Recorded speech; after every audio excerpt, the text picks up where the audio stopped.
The floating pleasure city of Aurelia hung suspended in the upper atmosphere of the gas giant Typhon like a jeweled pendant caught in a violent gravity well. Below the city's magnetic dampeners, storms the size of continents churned in bands of bruised purple and toxic orange, screaming with winds that could strip the flesh from bone in seconds. Above, within the climate-controlled dome of the high-altitude district, the air smelled of synthetic lavender and ozone. Zira did not smell the lavender. She smelled the adrenaline spiking in the blood of the guards stationed 300 meters away. She crouched on the architectural spine of the grand spire, a needle of transparent aluminum that pierced the clouds. To the naked eye, she was nothing more than a distortion in the light, a heat shimmer against the neon glow of the advertising holograms drifting through the smog. Her adaptive armor, a masterpiece of xenotech engineering, rippled as it mimicked the shifting colors of the storm raging below. Zira was not human, though she passed for one when she wished to. Under the helmet, her skin was the color of moonlight on snow, marked with bioluminescent circuitry that pulsed in rhythm with her heartbeat. Right now, her heart beat once every 10 seconds. She was in the icy calm of the pre-kill state. Her target was High Diplomat Vor, a bloated creature of influence who was currently holding court on a terrace of obsidian and gold. He was laughing, a wet, guttural sound that carried over the wind. He believed he was safe. He believed the 12 elite shock troopers surrounding him were a wall of iron. He believed the energy shield shimmering above the terrace could stop anything thrown at him. He was wrong. Zira exhaled, a long, silent breath that emptied her lungs. She did not use a rifle. Rifles were for soldiers. Zira was an artist. She raised her right gauntlet. The nanofilaments embedded in the wrist mechanism weaving together to form a launcher no larger than a writing stylus. The projectile was a needle of crystallized neurotoxin, designed to dissolve upon impact, leaving no ballistic evidence. She calculated the wind shear from the gas giant below. She adjusted for the Coriolis effect of the floating city's rotation. She factored in the rhythmic thrum of the anti-gravity generators vibrating through the spire. 3, 2, 1.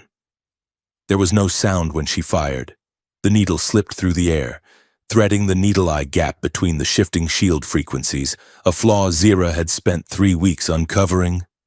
On the terrace, Vor's laughter cut off abruptly. He brought a hand to his neck, as if swatting a fly. His eyes, 3 of them, widened in sudden absolute understanding. He tried to speak, but his nervous system was already shutting down, cascading into total failure. He slumped forward into his bowl of exotic fruit, the gold goblet in his hand clattering to the floor. Panic did not erupt immediately. For a second, the guests thought he was drunk. Then the screams began. Zira did not watch the aftermath. She was already moving, sprinting along the razor-thin edge of the spire with a grace that defied gravity. She leaped into the open air, plummeting toward the neon abyss.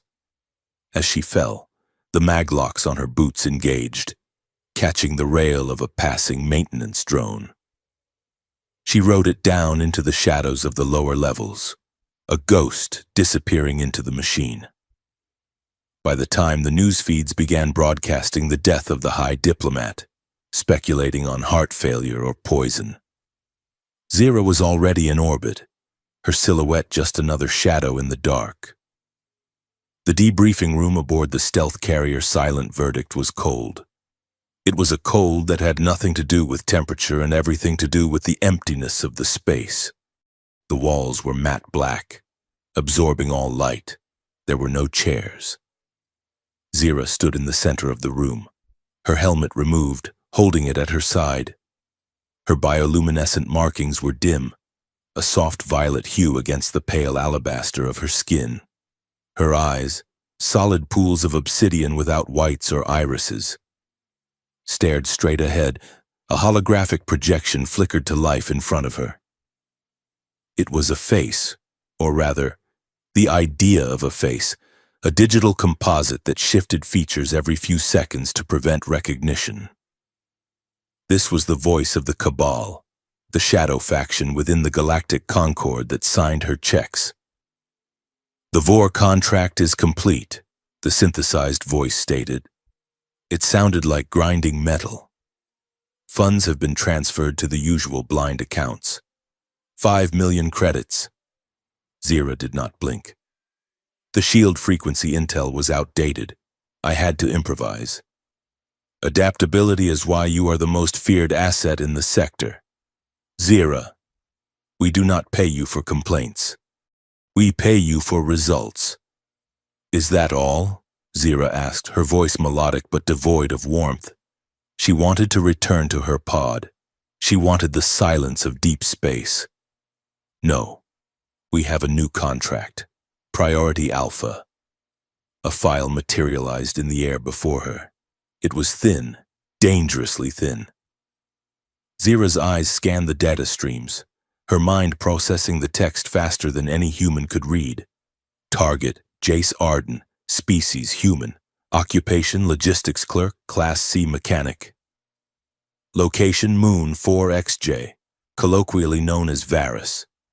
Threat level, minimal. Zira frowned, a microscopic tightening of her jaw. "This is a joke, a logistics clerk on a frontier moon? You could send a drone for this. You could send a street thug." "Look at the payout," the voice commanded. Zira scrolled to the bottom of the file. She paused. The number was staggering. 12 million credits. It was enough to buy a small moon. It was enough to vanish into the unknown regions and never look at a weapon again. It was retirement money. "Why?" she asked. The single word hung heavy in the air. "The target is marked as a strategic risk," the Cabal replied. "That is all you need to know. The file is redacted for your protection. Zira, knowledge is a liability." She looked at the file again. Huge blocks of data were blacked out. His history before arriving on Varus was a void. No military service record, no criminal record. Just a man who appeared out of nowhere 3 years ago and started fixing water evaporators on a rock at the edge of the galaxy. "A nobody worth 12 million, Zira mused. "There is no such thing. Do you accept the contract?" She hesitated. Her instincts, honed by decades of survival in the deadliest pits of the galaxy, pricked at the back of her neck. This smelled like a trap. It smelled like a cleanup operation where the cleaner gets cleaned up at the end.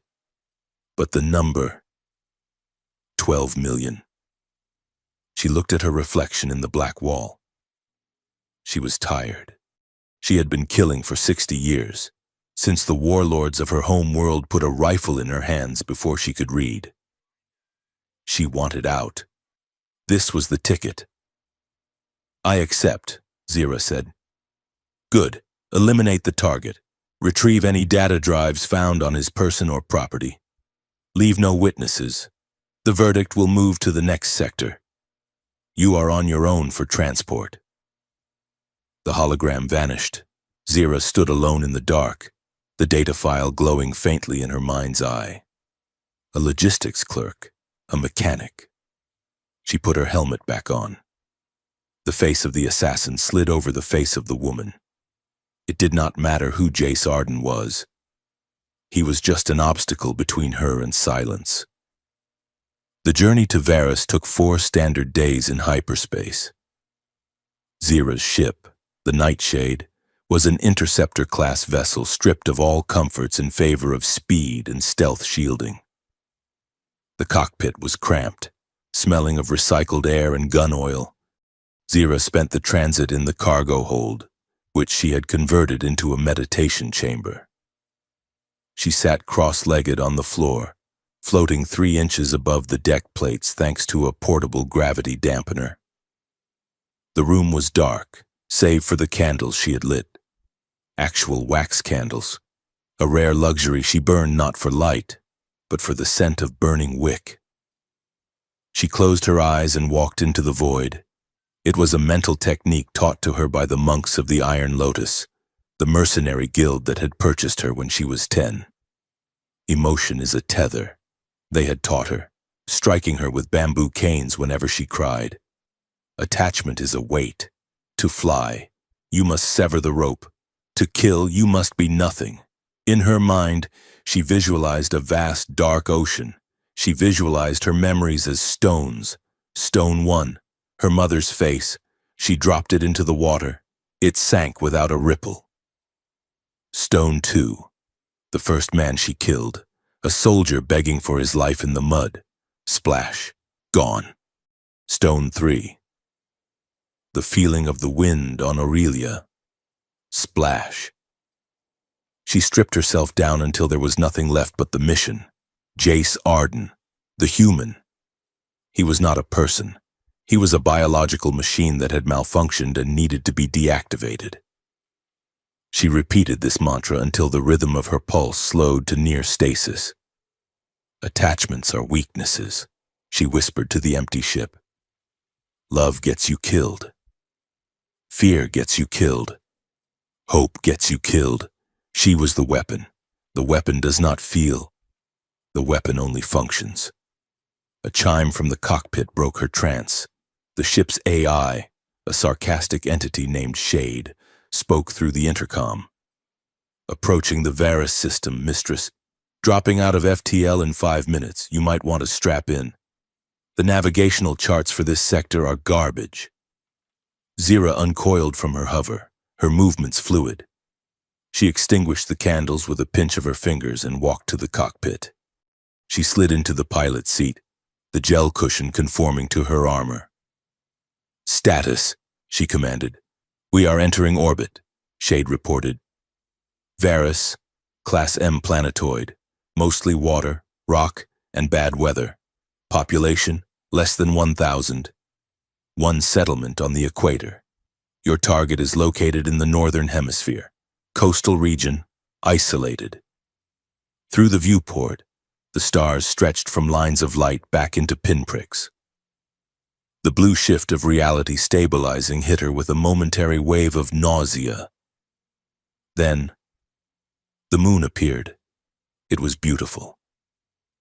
That was Zira's first thought, a rogue thought she immediately suppressed.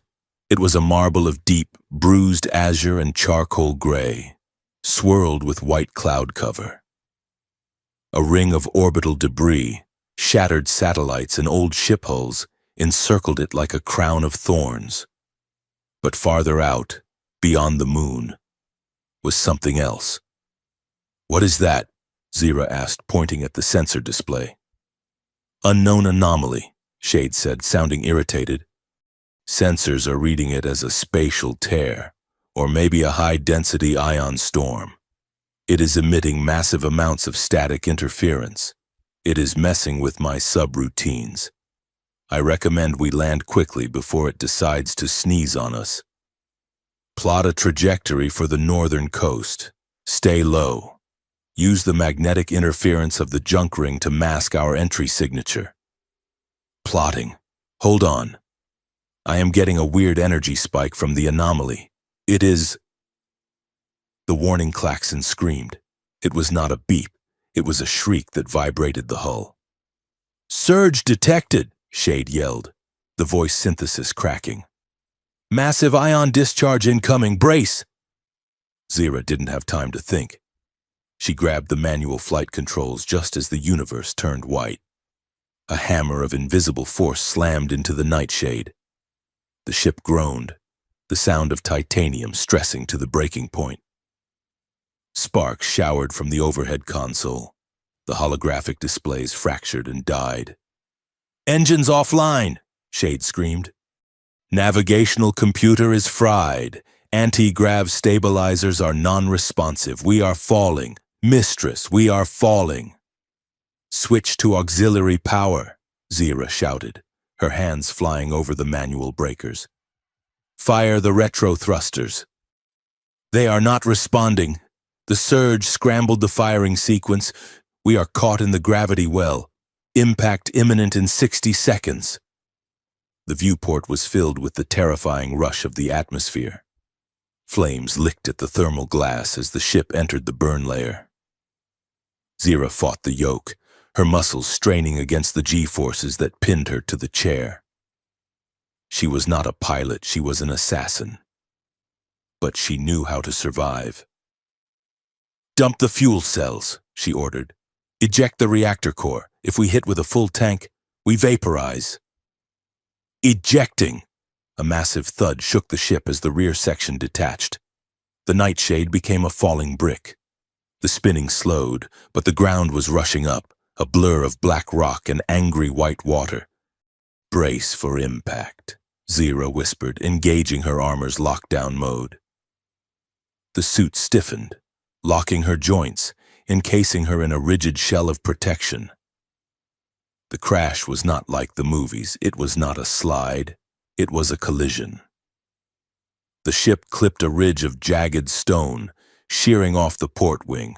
It spun wildly, skipping like a stone across the black sand beach, tearing up the earth, shattering trees, and finally slamming into the base of a cliff with a sound like the end of the world. Darkness took her. Zira woke to the sound of dripping liquid and the smell of burning circuitry.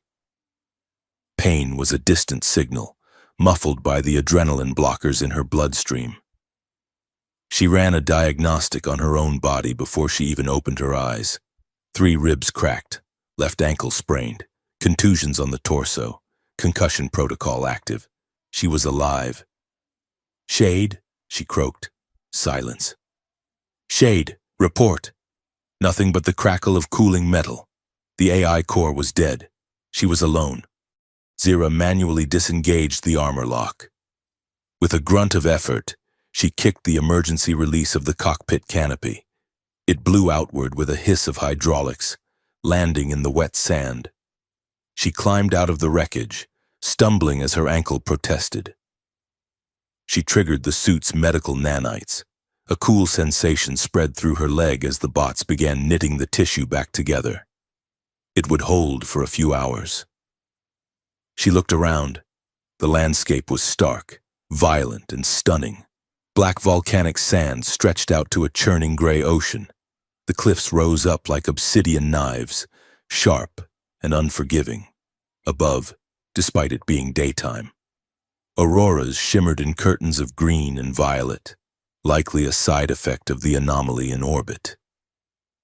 The air was cold, biting at the exposed skin of her face before she sealed her helmet.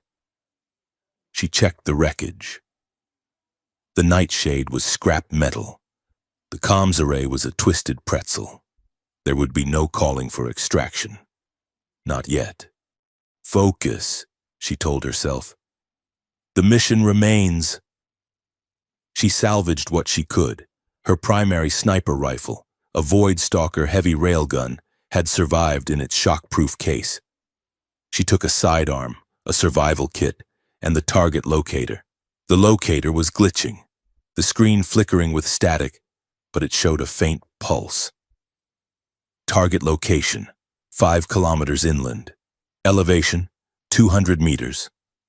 Zira engaged her armor's active camouflage.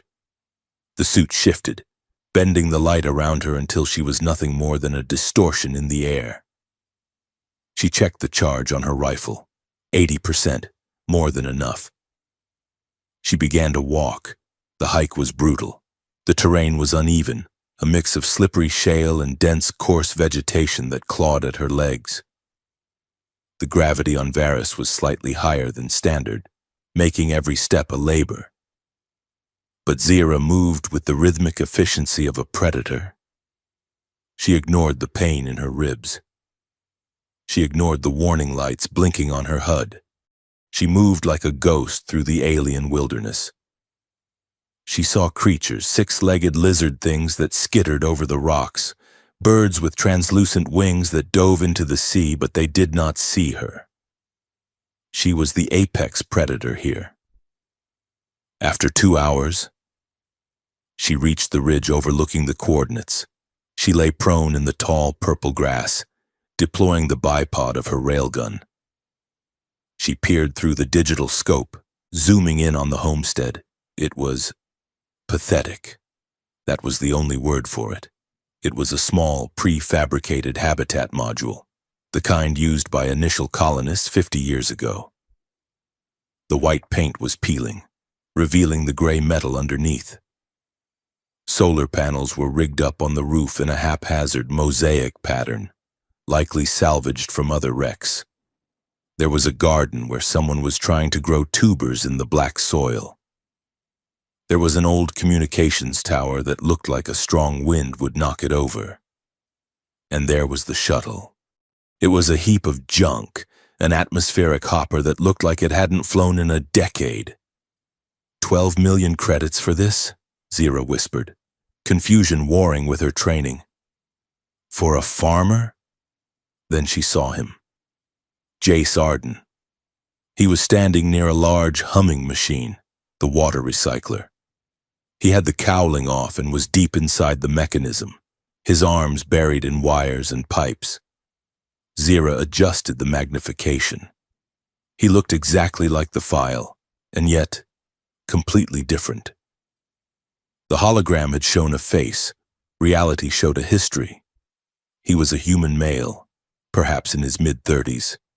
He was tall, with broad shoulders that strained the fabric of his grease-stained gray shirt. His hair was dark, shaggy, falling into his eyes, streaks of premature gray at the temples. He pulled himself out of the machine and wiped his forehead with the back of a gloved hand. Zira saw the scars then. There was a jagged white line running from his jaw down his neck, disappearing under his collar. There were burn marks on his forearms. These were not the hands of a clerk. These were hands that had seen fire. He picked up a wrench and banged on the side of the recycler. It hissed, then settled into a steady thrum. Jace nodded, satisfied. He leaned back against the machine and started to hum. The sound was picked up by the directional microphone in Zira's helmet. It was a terrible, off-key melody. He was humming something old, a tune that meandered around the notes without ever actually hitting them. He looked tired. Not sleepy, but weary in his soul. Yet, there was a calmness to him. He stood alone on a hostile moon, under a sky that crackled with dangerous energy. And he looked like he belonged there. He looked like a man who had stopped running. Zira felt a flicker of annoyance. He was too ordinary. He was too human. Target acquired, she whispered to no one. Confirming visual. She shifted her aim. The crosshairs settled over the center of his chest. The railgun hummed as the capacitors charged. One shot. Center mass. The slug would travel at hypersonic speed. He would be dead before his brain registered the sound of the discharge. She slowed her breathing. Stone into the water. Attachment is death. He is not a man. He is a target. Her finger tightened on the trigger. The pressure pad read the intent. Milliseconds to firing. Jace Arden stopped humming. He didn't freeze in panic. He didn't dive for cover. He simply stopped. Slowly, deliberately, he lifted his head. He turned. Zira's breath hitched. He was looking directly at the ridge. He was looking directly at the patch of purple grass where she lay concealed by the most advanced military stealth tech in the galaxy. He couldn't see her. It was physically impossible. She was a ghost. She was a void in the light spectrum. But he was looking right at her. His eyes were hazel, flecked with green, and they were frighteningly clear. There was no fear in them. There was only a profound, exhausted resignation. He reached into his pocket. Zira's finger tensed, ready to fire if he pulled a weapon. He pulled out a rag and wiped his hands. Then, he spoke. He didn't shout. He spoke in a conversational volume, yet the directional mic picked it up as clearly as if he were whispering in her ear. "If you are here to kill me," Jace said, his voice raspy, half wry and half tired. At least let me finish fixing the water. Dying thirsty would really ruin my day. Zira froze. The sheer absurdity of the statement short-circuited her OODA loop. He knew she was there. He knew he was about to die. And his request was not for mercy, not for his life, but for a glass of water. The hesitation lasted only a second. It was a microsecond of confusion, of a professional wondering what in the hells was happening. But in that second, the universe conspired against her. The ion damage from the crash had been insidious. A micro-fracture in the railgun's capacitor housing, stressed by the buildup of charge and the delayed firing, finally gave way. Crack zit. A bolt of blue lightning arced from the barrel of the rifle, backfiring into the scope. The explosion of energy blew Zira's camouflage offline. The feedback slammed into her helmet, blinding her sensors with static and throwing her backward. She rolled instinctively, the rifle flying from her hands as smoke poured from the weapon's casing. She tumbled down the short incline of the ridge, her armor scraping against the stone, landing in a crouch at the bottom of the slope. Her cover was blown. Her primary weapon was fried. She was exposed. Zira ripped the helmet off her head, gasping for air as the electronics sizzled. She drew her sidearm, a sleek, lethal plasma pistol in a blur of motion. She leveled it at the homestead, expecting return fire. She expected a turret, a hidden squad of mercs, a trap. There was nothing. Jace Arden was still standing by the water recycler. He hadn't moved. He hadn't pulled a gun. He was just watching her, holding his oily rag, with an expression that looked irritatingly like curiosity mixed with a dash of pity. "Well," he called out, his voice drifting across the black sand. That sounded expensive. Zira stared at him, her pistol unwavering, her heart pounding a rhythm she hadn't felt in years. She wasn't the hunter anymore. She was something else. And the man standing 50 meters away was definitely not just a logistics clerk. She had hesitated, and because of that, the game had changed. Smoke curled from the ruined barrel of the heavy railgun, drifting into the crisp, ozone-charged air of the frontier. The feedback loop that had blown the weapon apart still shrieked in Zira's auditory receptors, a high-pitched whine that masked the sound of the wind. She did not need to hear the wind. She needed to hear a heartbeat. She was moving before the debris hit the ground. The explosion had thrown her backward, but Zira Kale did not fall. She transitioned. She tucked her shoulder, hitting the jagged shale of the ridge and rolling, the momentum shedding the kinetic energy of the blast. She came up in a crouch, her right hand snapping to her thigh holster. The plasma pistol cleared leather with a sound like tearing silk. She leveled the weapon at the man by the water recycler. She expected him to be running. She expected him to be diving for a weapon or scrambling for the cover of the rocks. Targets always ran. It was the biological imperative of prey when faced with a predator. Jace Arden was not running. He was standing exactly where he had been a moment ago, wiping grease from his fingers with a dirty rag. He looked at the smoking crater on the ridge, then down at Zira, who was now closing the distance between them with terrifying speed. His hands were empty. He held them slightly away from his body, palms open. It was not a gesture of surrender. Exactly. It was a gesture of patience. Zira covered the 50 meters in 4 seconds. She did not slow down. She collided with him, a controlled impact of ceramite armor against soft human flesh. "Down!" she hissed. She swept his legs out from under him, driving him into the black sand. In the same motion, she mounted him, her knees pinning his biceps to the ground. She holstered the pistol and drew the monofilament combat knife from her chest rig. The blade, an edge so fine it could sever atoms, hovered a millimeter from his jugular vein. Give me a reason, Zira snarled, her voice distorted by the remnants of her helmet's vocal modulator. She reached up with her free hand and ripped the damaged helmet off, tossing it aside. Her true face was inches from his, pale, marked with violet bioluminescence that flared with her aggression. Her eyes solid black pools of interrogation. Give me one reason not to finish what the rifle started. Jace lay flat on his back, the breath knocked out of him. His chest heaved against the weight of her armor. He stared up at her, and the look in his eyes disarmed her more than any weapon could have. It was curiosity. Mixed with that was a profound, bone-deep resignation, as if he had been waiting for this moment for a very long time. Because, Jace wheezed, swallowing carefully against the proximity of the blade. I am the only one who knows how to bypass the localized dampening field on the comms tower. If you kill me, you are stuck here until the supply drone comes, and that is not for another 6 months. Zira narrowed her eyes. My ship will fly.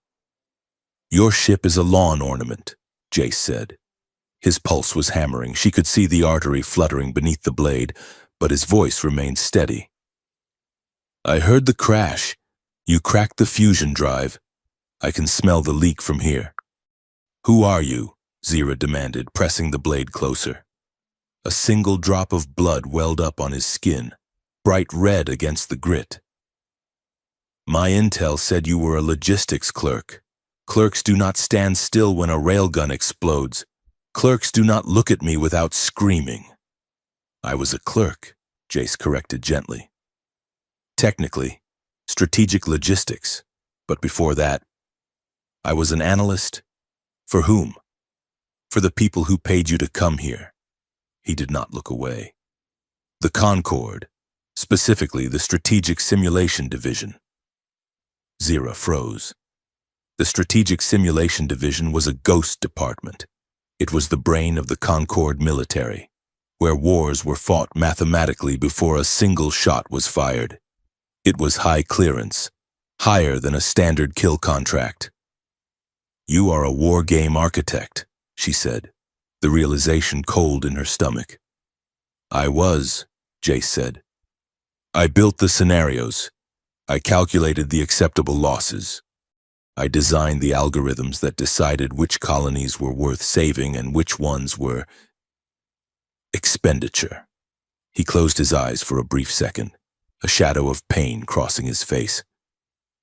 I was very good at it, until I found out they were not just simulations. Explain, Zira commanded. Fast. I designed a containment protocol for a rebellion in the Outer Rim. Theoretical. Minimal casualties. 2 months later, I saw the news feeds. They used my model, but they tweaked the variables. Instead of containment, they used it for cleansing. They wiped out 3 moons based on my math. He opened his eyes again, looking straight into her black void. So I left.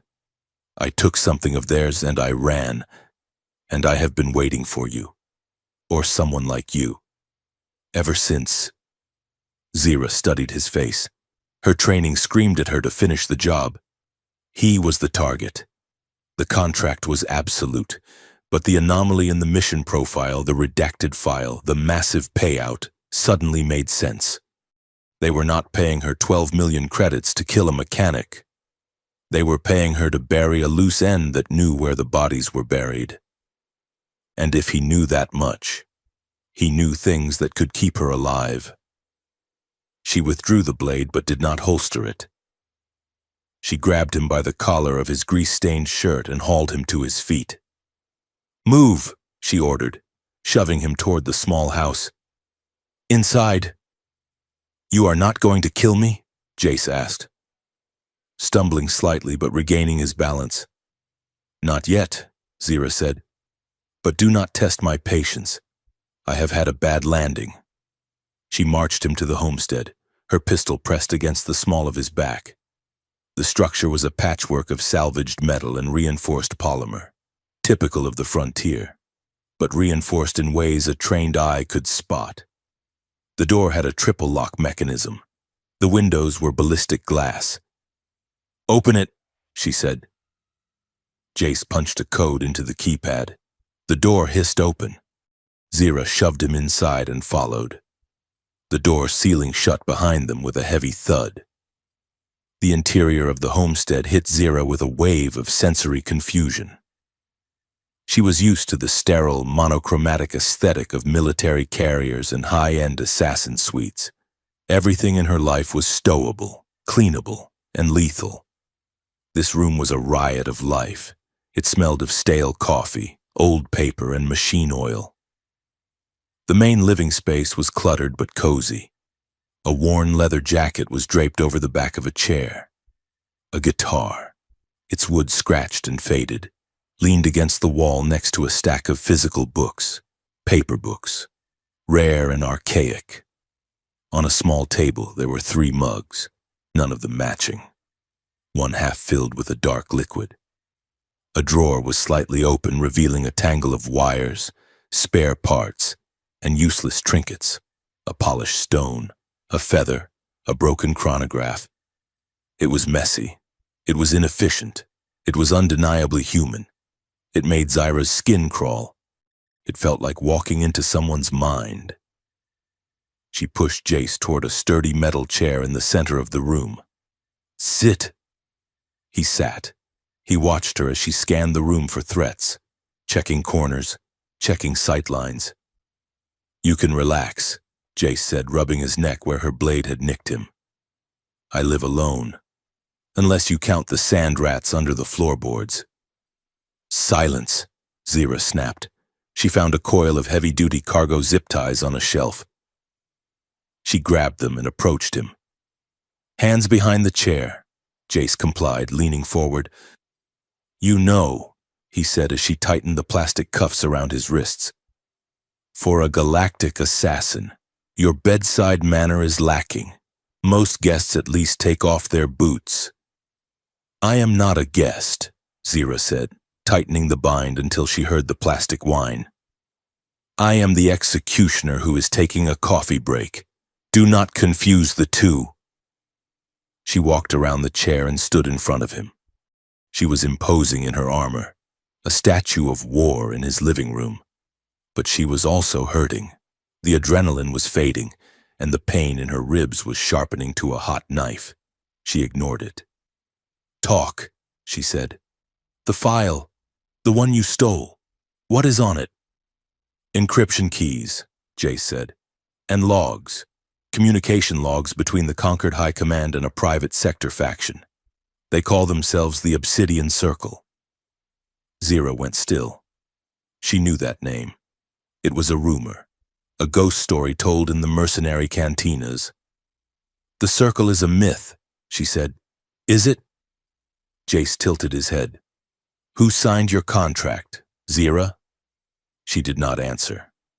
"Let me guess," Jace continued, his voice dropping an octave, becoming serious. "No face, voice modulator. Payment routed through 3 different shell corporations in the Rim. And the target is always someone who is about to make peace, or someone who found a supply chain error, or someone who just asked the wrong question." You are describing standard covert ops," Zyra said dismissively. "I am describing a pattern," Jace countered. "The data I have proves that the Circle is manufacturing conflict. They are not just profiting from war, they are starting them. They hire contractors, people like you, to conduct false flag attacks. They assassinate diplomats and blame it on rebels. They bomb supply depots and blame it on aliens. They keep the galaxy afraid so they can sell the security." Zyra paced the small room. Her boots clanked on the metal floor grating. She picked up one of the mismatched mugs, stared at the dried ring of coffee at the bottom, and set it down hard. "Why you?" she asked. "Why send me for you now? You have been here 3 years." "Because I cracked the final encryption last week," Jace said. "The file had a time lock. It opened 3 days ago." I sent a ping to a contact I thought I could trust. I was wrong. The ping must have flagged my location to the circle. Zira stopped pacing. She looked at him. You sent a ping, she repeated. You compromised your own extraction. I am not perfect, Jace said with a shrug that was limited by his restraints. I was lonely, and I was tired of hiding. I thought maybe it was time to end it. Zira processed this. The timeline matched. The contract had come in 2 days ago. Rush job, high pay, minimal intel. They sent me to scrub the site, Zira murmured. She looked at her hands. I am not the assassin. I am the janitor. You are the loose end, Jace corrected. Think about it. You kill me, you take the drive, you fly away. Do you think they let you land? Do you think they let you spend that 12 million? Or does your ship suffer a catastrophic malfunction on the way back? Zira went cold. The nightshade had malfunctioned. The ion surge from the anomaly had hit her. Yes, but her shields should have handled it, unless her shields had been remotely dampened before she even entered the atmosphere. They sabotaged me, she whispered. The rage that flared in her chest was hotter than the plasma in her holster. It was a cold, focused fury. Welcome to the party, Jace said dryly. We are both liabilities. The only difference is, I knew it. You are just finding out. Zira turned on him, grabbing the back of the chair and leaning down until their faces were inches apart. Do not mock me, tactician. I can still cut your throat and take my chances with the anomaly. You could, Jace said, his eyes searching hers. But you won't. You are curious, and you are angry. And I think, deep down, you are lonely too. It takes a lot of isolation to become what you are. I am not lonely, Zira spat. I am efficient. Tomato, tomato, Jace quipped. Zira shoved away from the chair, frustrated by his lack of fear. She walked to the window and looked out. The sky was darkening.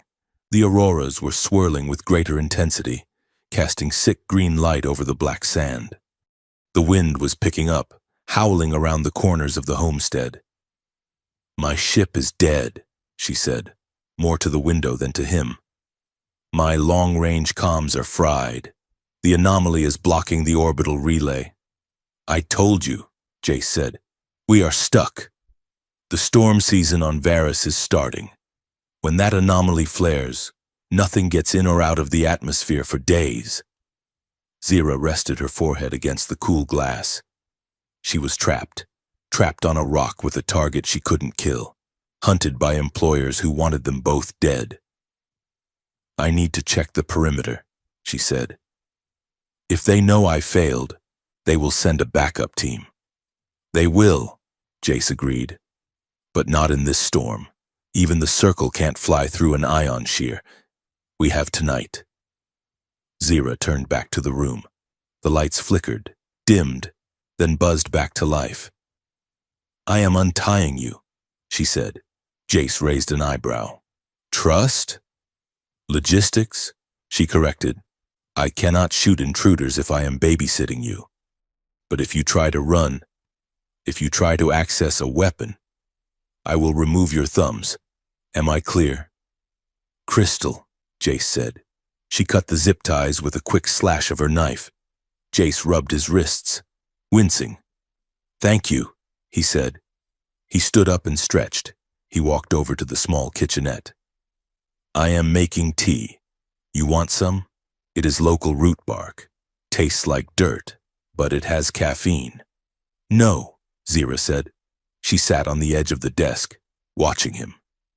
Suit yourself. Jace filled a kettle and set it on the burner. He looked over his shoulder at her. So, you crash-landed right into your moral awakening. That is inconvenient. Zira glared at him. Her hand drifted near her pistol. It is not a moral awakening. It is a tactical realignment. The enemy of my enemy is useful. Do not mistake my restraint for mercy. I wouldn't dream of it, Jace said, but there was a faint smile playing on his lips.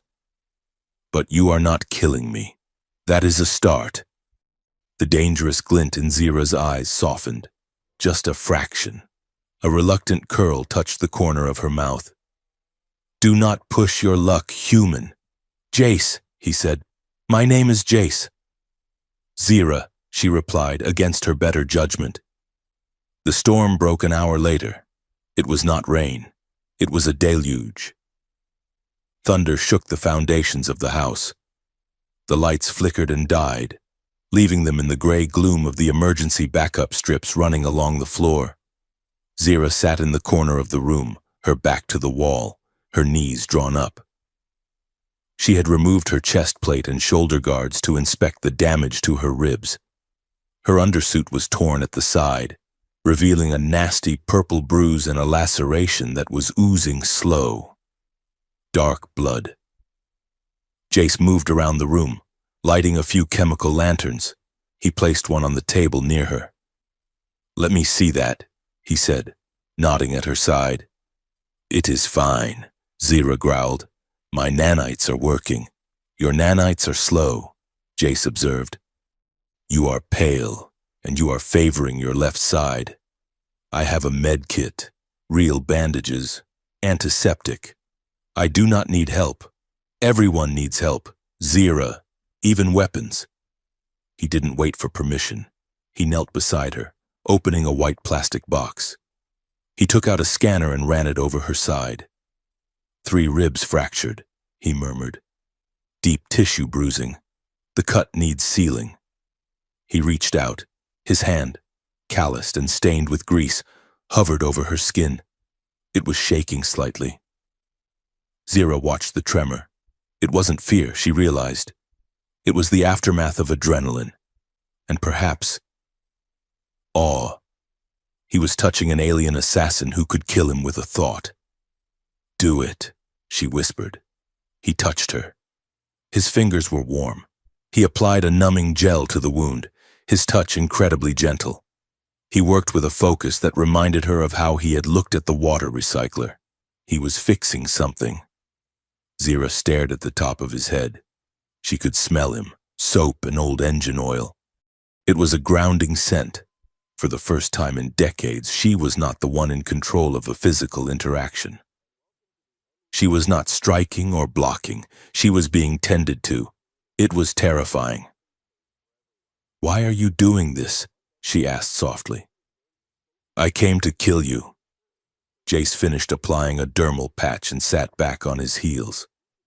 He looked up at her, his eyes catching the light of the lantern.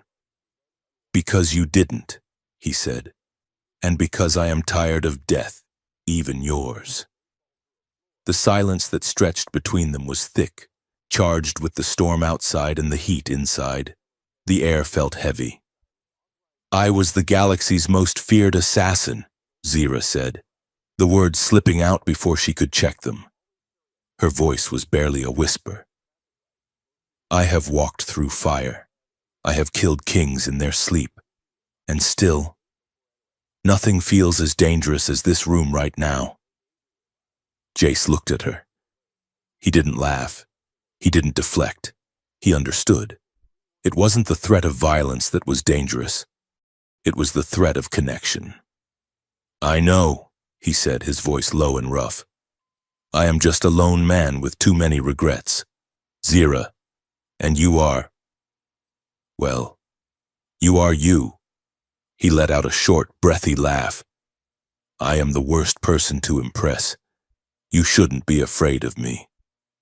I am not afraid of you, Zira said, her heart betraying her by beating faster. I am afraid of what you make me see. What is that? That I am tired, too. The admission hung there, raw and open. Jace looked at her lips, then up to her eyes. For a second, Zira thought he might lean in. She found herself leaning forward just an inch, drawn by a gravity she couldn't name. Then the light surged back on, blindingly bright. The moment shattered. Zira flinched back, her mask of indifference slamming back into place. She stood up abruptly, ignoring the protest of her ribs. "I will take the first watch," she said, her voice clipped and professional. "You sleep. If the storm breaks, we move at dawn." She walked to the window, turning her back to him, staring out at the chaotic night. She needed the cold. She needed the dark. Behind her, she heard Jace sigh. He moved around the room for a moment, then the creak of the chair. A moment later, a sound filled the room. It was the guitar. He was playing softly. It wasn't a performance. It was a meditation. The chords were simple, minor key, melancholy but beautiful. It was the sound of a man speaking to himself when no one was listening. Zira closed her eyes, listening to the imperfect melody. It wove through her defenses, bypassing her logic, touching the place where she had buried the little girl who used to look at the stars and wonder what they were made of. She did not turn around.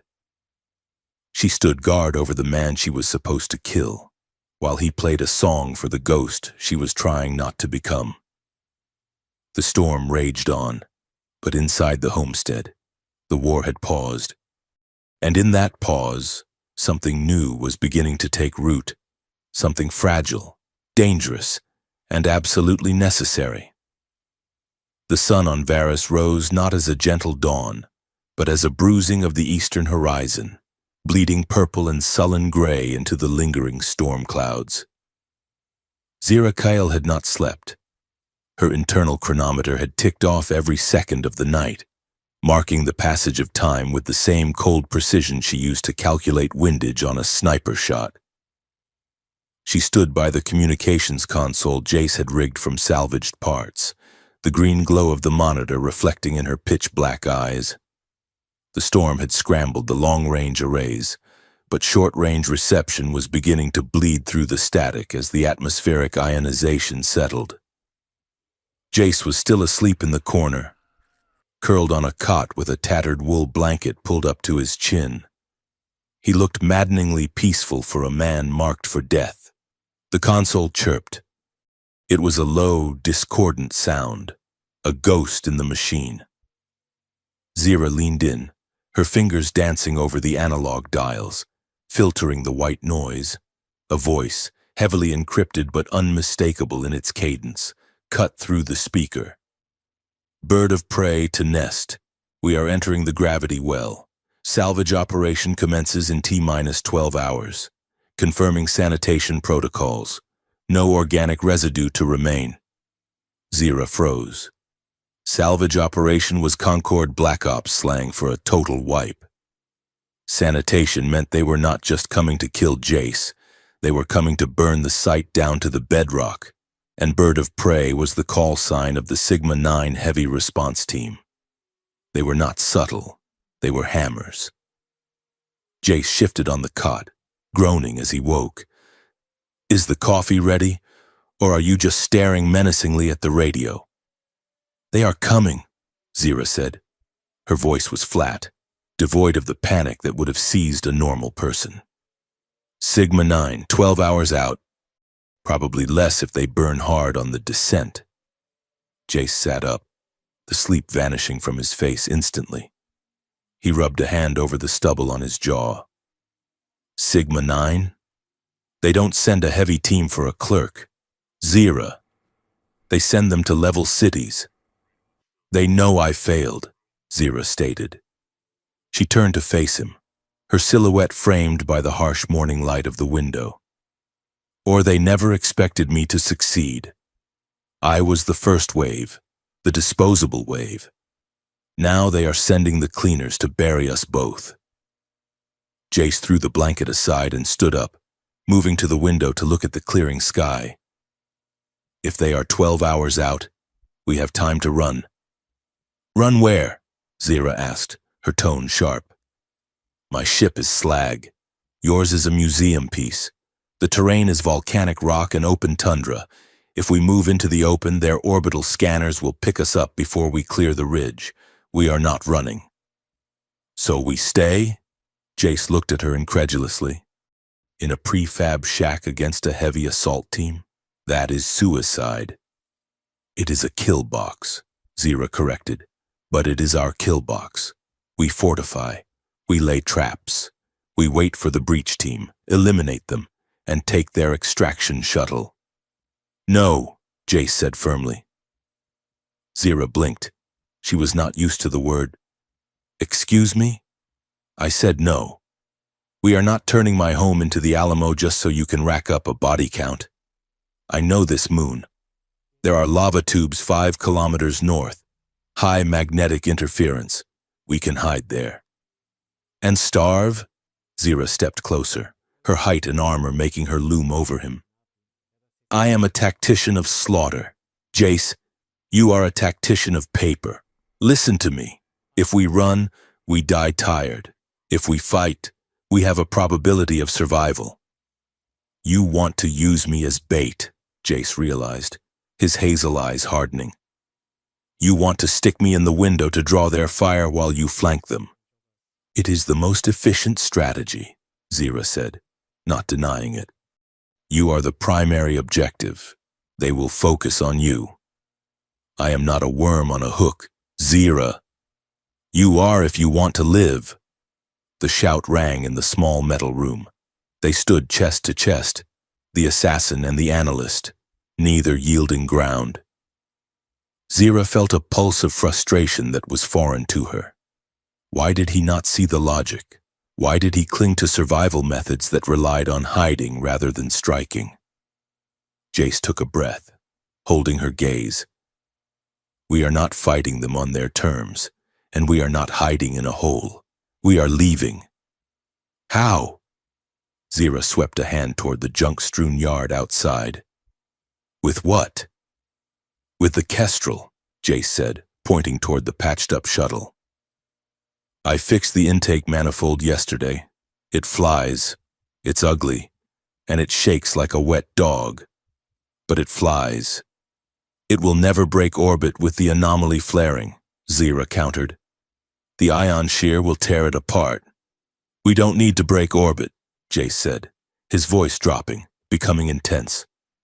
We need to get to the anomaly, into the eye of it. Zira paused. Explain. Jace walked over to the corner of the room where the old acoustic guitar rested. He picked it up. For a second, Zira thought he was going to play again, which would have been the most insane response possible. Instead, he turned the instrument over. He pressed a specific sequence on the wood grain of the neck, a hidden biometric lock. With a soft click, a section of the guitar's body slid open. Inside, cushioned in foam, was a data shard. It was old tech, crystalline and glowing with a faint, unstable blue light. The file, Zira breathed. The file, Jace confirmed. Everything on the obsidian circle. Names, dates, bank accounts, false flag operation orders. It is all here. He pulled the shard out carefully. But there is a problem. Look at the core. Zira leaned in. A hairline fracture ran through the center of the crystal. The blue light was pulsing erratically. It is damaged, she noted. Corruption? Hardware fracture, Jace said. I dropped it when I was running from the first hit team 3 years ago. The data is locked behind a failsafe that requires a massive energy signature to decrypt, a specific frequency. Zira looked from the shard to the window, where the sky was shimmering with the distant, static-laced influence of the orbital anomaly. The realization hit her with the force of a physical blow. The anomaly, she said. The anomaly. Jace nodded. It emits a chaotic ion pulse that cycles through the entire electromagnetic spectrum. If I can get the shard close enough to the source, I can use the shuttle's deflector dish to focus that energy. It will act like a skeleton key. It will overload the encryption and stabilize the core long enough to broadcast the data. Zira stared at him. It was mad. It was reckless. It was the kind of plan that had a 90% chance of death by radiation. explosion, or gravitational shear. It was brilliant. If we broadcast the truth, Zira said slowly, the Concord will have to act. The circle will be exposed. The kill order will be rescinded. Or at least, Jace smiled grimly, it will be very hard for them to kill us quietly when every newsfeed in the sector is talking about their crimes. Zira looked at the man. He was soft, by her standards. He had no armor. He had a guitar and a broken heart, but he had just outthought her. Fine, Zira said. We fix the shuttle.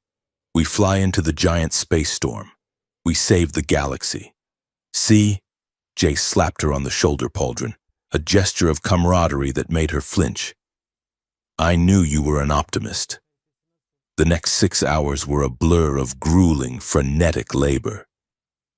They turned the homestead into a defensive hardpoint, just in case they couldn't launch in time. Zira watched as Jace rigged the water recycler to vent superheated steam at the front door. He wired the solar panels to discharge a lethal electric shock into the perimeter fence. You call this security? Zira asked, watching him duct tape a motion sensor to a Claymore mine he had dug out of a crate. It looks like a science fair project gone wrong. It is a deterrent, Jace grunted, stripping a wire with his teeth. It buys time. Not everyone solves problems with a sniper rifle. Zira. Efficiency is not a crime, she retorted, picking up a handful of rusted bolts. I am going to mine the approach path. Try not to step on anything that beeps. You are turning my garden into a death labyrinth. Your garden was already dead, she deadpanned. I am just adding consequences. Pathetic, Jace muttered, hiding a smile, but charming, in a terrifying way. The real work, however, was on the Kestrel. The shuttle was a mess of bypassed circuits and welded plating. They worked side by side in the engine compartment, a cramped space that smelled of ozone and hydraulic fluid. Zira removed her bulky armor plating, stripping down to her thermal undersuit to fit into the access crawl space. Jace was beside her, his shirt soaked with sweat, his hands black with grease. Pass me the hydro spanner, Jace asked, his voice strained as he held a heavy coupling in place. Zira handed it to him. Their fingers brushed. The contact was brief, but in the confined space, it felt electric. Zira pulled her hand back as if burned. She focused on the flow regulator she was calibrating, her vision narrowing to the task. The lateral thrusters are misaligned, she said, her voice tight. If we hit the anomaly's gravity well with this variance, we will spin out. I can't align them without a dry dock, Jace said, grunting as he tightened the bolt. We have to compensate manually. I'll fly. You manage the power distribution. I am the better pilot, Zira argued automatically. Not on this bucket of bolts, Jace laughed breathlessly. You are used to neural-linked interceptors that think for you. The Kestrel is analog. You have to feel her. You have to wrestle her. He slid out from under the coupling and sat up, wiping his face. He caught Zira staring at him. She wasn't looking at his face, but at his arms. He had rolled his sleeves up. On his left forearm, there was a patch of skin that was mottled and white, a starburst pattern of old scar tissue. Jace saw her looking and self-consciously tugged his sleeve down. Fuel line rupture, he said dismissively. 5 years ago. Zira reached out. Before she could stop herself, she took his wrist. Her grip was iron strong, but she didn't squeeze. She just held him. With her other hand, she pushed the fabric back up. The scar was ugly. It was a map of pain. Human biology is so fragile, Zira murmured. She traced the edge of the scar with her thumb. Her skin was cool. His was hot. You break so easily. You burn, you bleed. How do you survive anything? Jace went very still. He watched her hand on his arm. He watched the way her violet bioluminescence pulsed slowly, rhythmically, matching her breathing. "We heal," Jace said softly. "The skin grows back. It's never the same, but it's stronger in the broken places." Zira looked up, meeting his eyes. The distance between them in the cramped engine bay was non-existent. She could see the flecks of gold in his irises. She could see the way his pupils dilated. "I do not heal," Zira said, her voice a low vibration. "I am replaced. Parts are swapped. Code is rewritten. If I break, I am discarded." "Not here," Jace said. "Here. You are just Zira." The name sounded different when he said it. It didn't sound like a call sign. It sounded like a person. Zira pulled her hand away abruptly, the intimacy suddenly overwhelming her. She grabbed a wrench and turned back to the engine.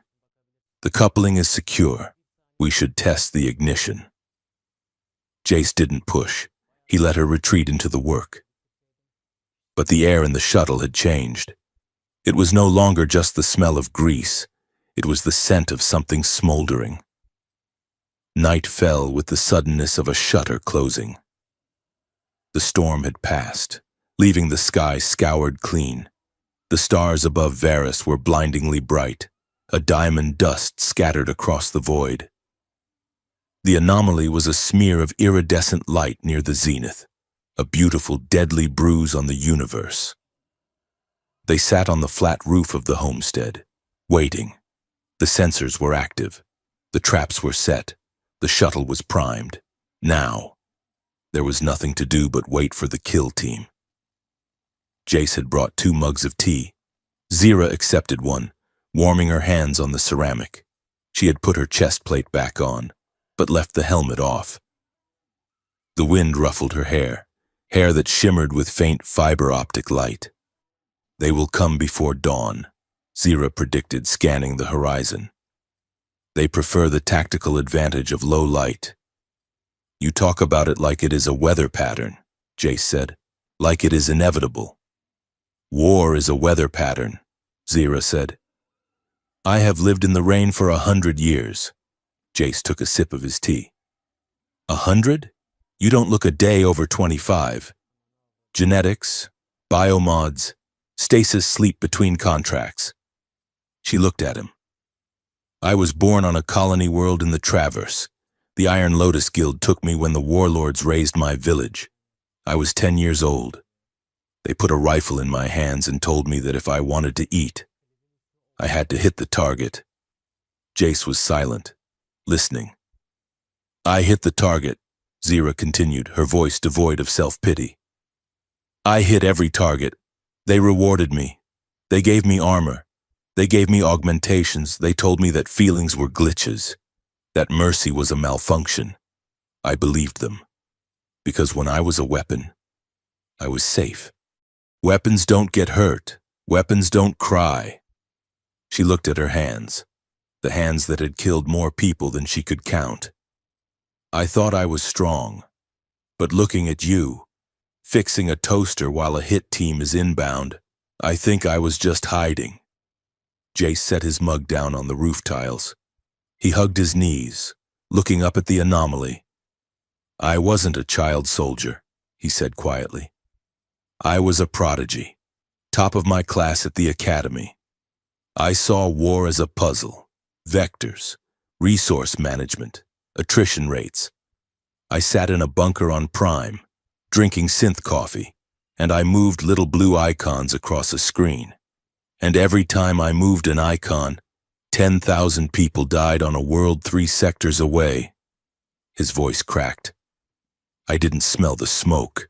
I didn't hear the screams, and it was clean, and it was math. Until I saw the footage from the Krell campaign.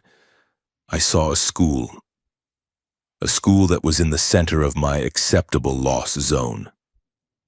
He turned to Zira. "You killed because you had to survive. I killed because I was arrogant enough to think I could organize chaos. I am not the good guy here. Zira, I am just a man running from his own shadow." Zira looked at him, really looked at him. She saw the weight he carried. It was heavier than her armor. "We are both monsters," she said softly. "Maybe," Jace said. "Or maybe we are just the wreckage left behind." He shifted, turning his body toward her. The space between them on the roof felt charged, magnetic. The cold wind whipped around them, but Zira felt a heat radiating from his side. "You are not a monster," Jace said.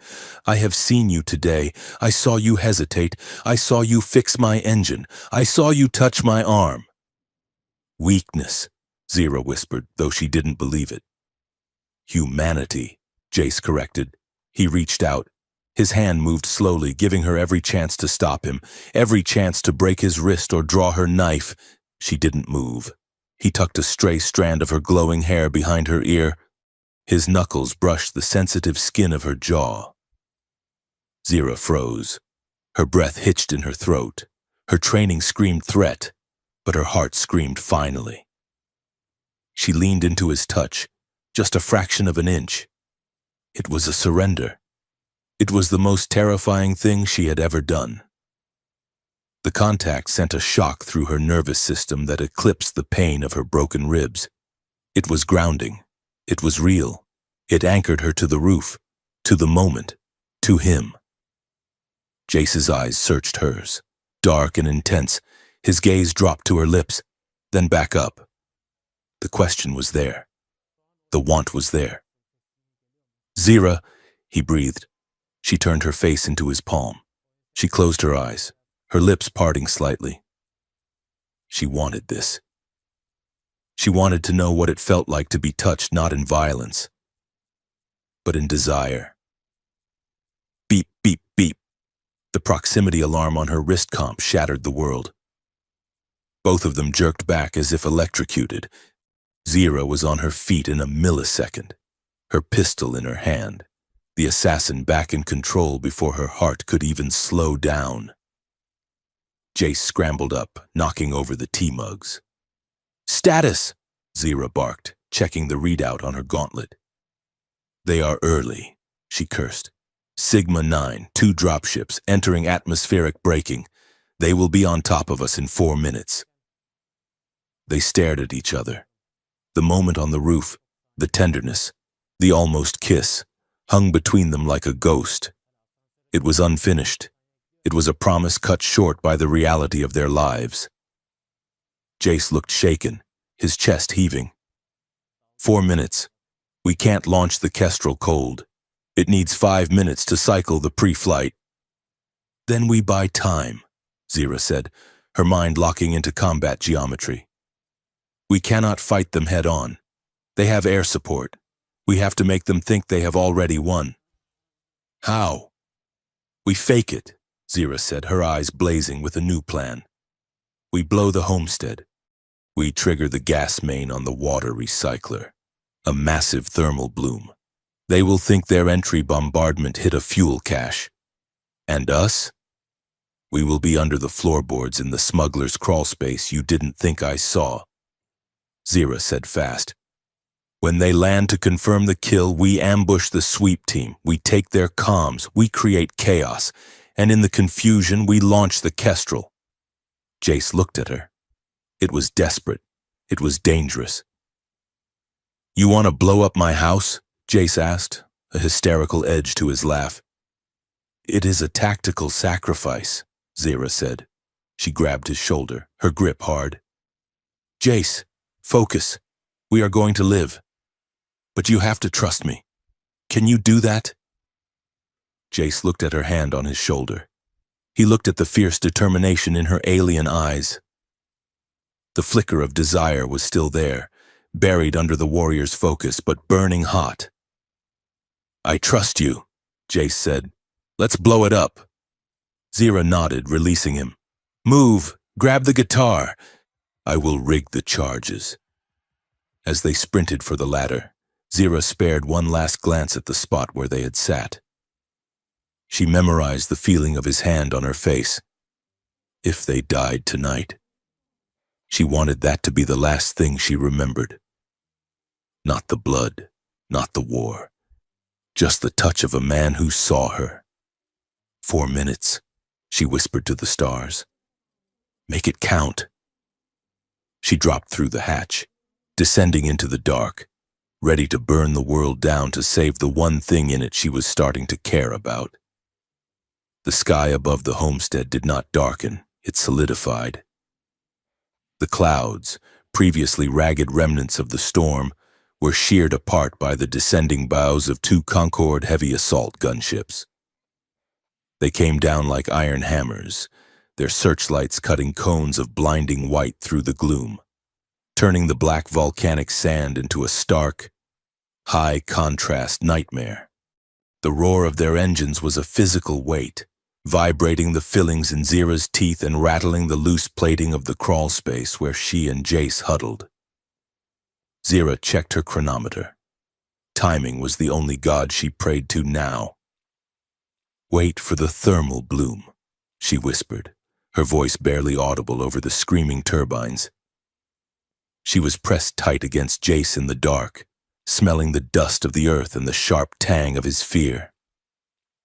When the recycler blows, the heat signature will blind their sensors for 10 seconds. That is our window. Jace nodded in the dark. He was holding his modified pistol with both hands, his breathing controlled, rhythmic. He was terrified, but he was functioning. Above them, the first gunship touched down, its landing struts crushing Jace's carefully tended garden. The second hovered in overwatch, its chin-mounted rotary cannons spinning up with a menacing whine. Deployment, Jace murmured, eyes closed as if listening to music. Standard heavy infantry dispersion, 2 squads. Alpha moves to breach. Bravo secures the perimeter. How do you know? Zira hissed. Because I wrote the manual, Jace replied grimly. Now, as if on command, the charges Zira had planted on the water recycler detonated. The explosion was not a Hollywood fireball. It was a concussive rupture of superheated steam and pressurized gas. It tore the side of the homestead apart, sending sheets of corrugated metal spinning into the night. A massive plume of white-hot vapor erupted, engulfing the landing zone and spiking the thermal sensors of every ship in orbit. Move! Zira shouted. They kicked out the grate of the crawlspace, emerging not into the open but into the chaos of the steam cloud. Visibility was 0. For the Concorde troopers, it was a blinding fog. For Zira, whose helmet HUD cycled instantly to sonar-assisted imaging, it was a playground. She moved like a streak of lethal light. She didn't run, she flowed. She closed the distance to the nearest trooper, a hulking figure in servo-assisted armor.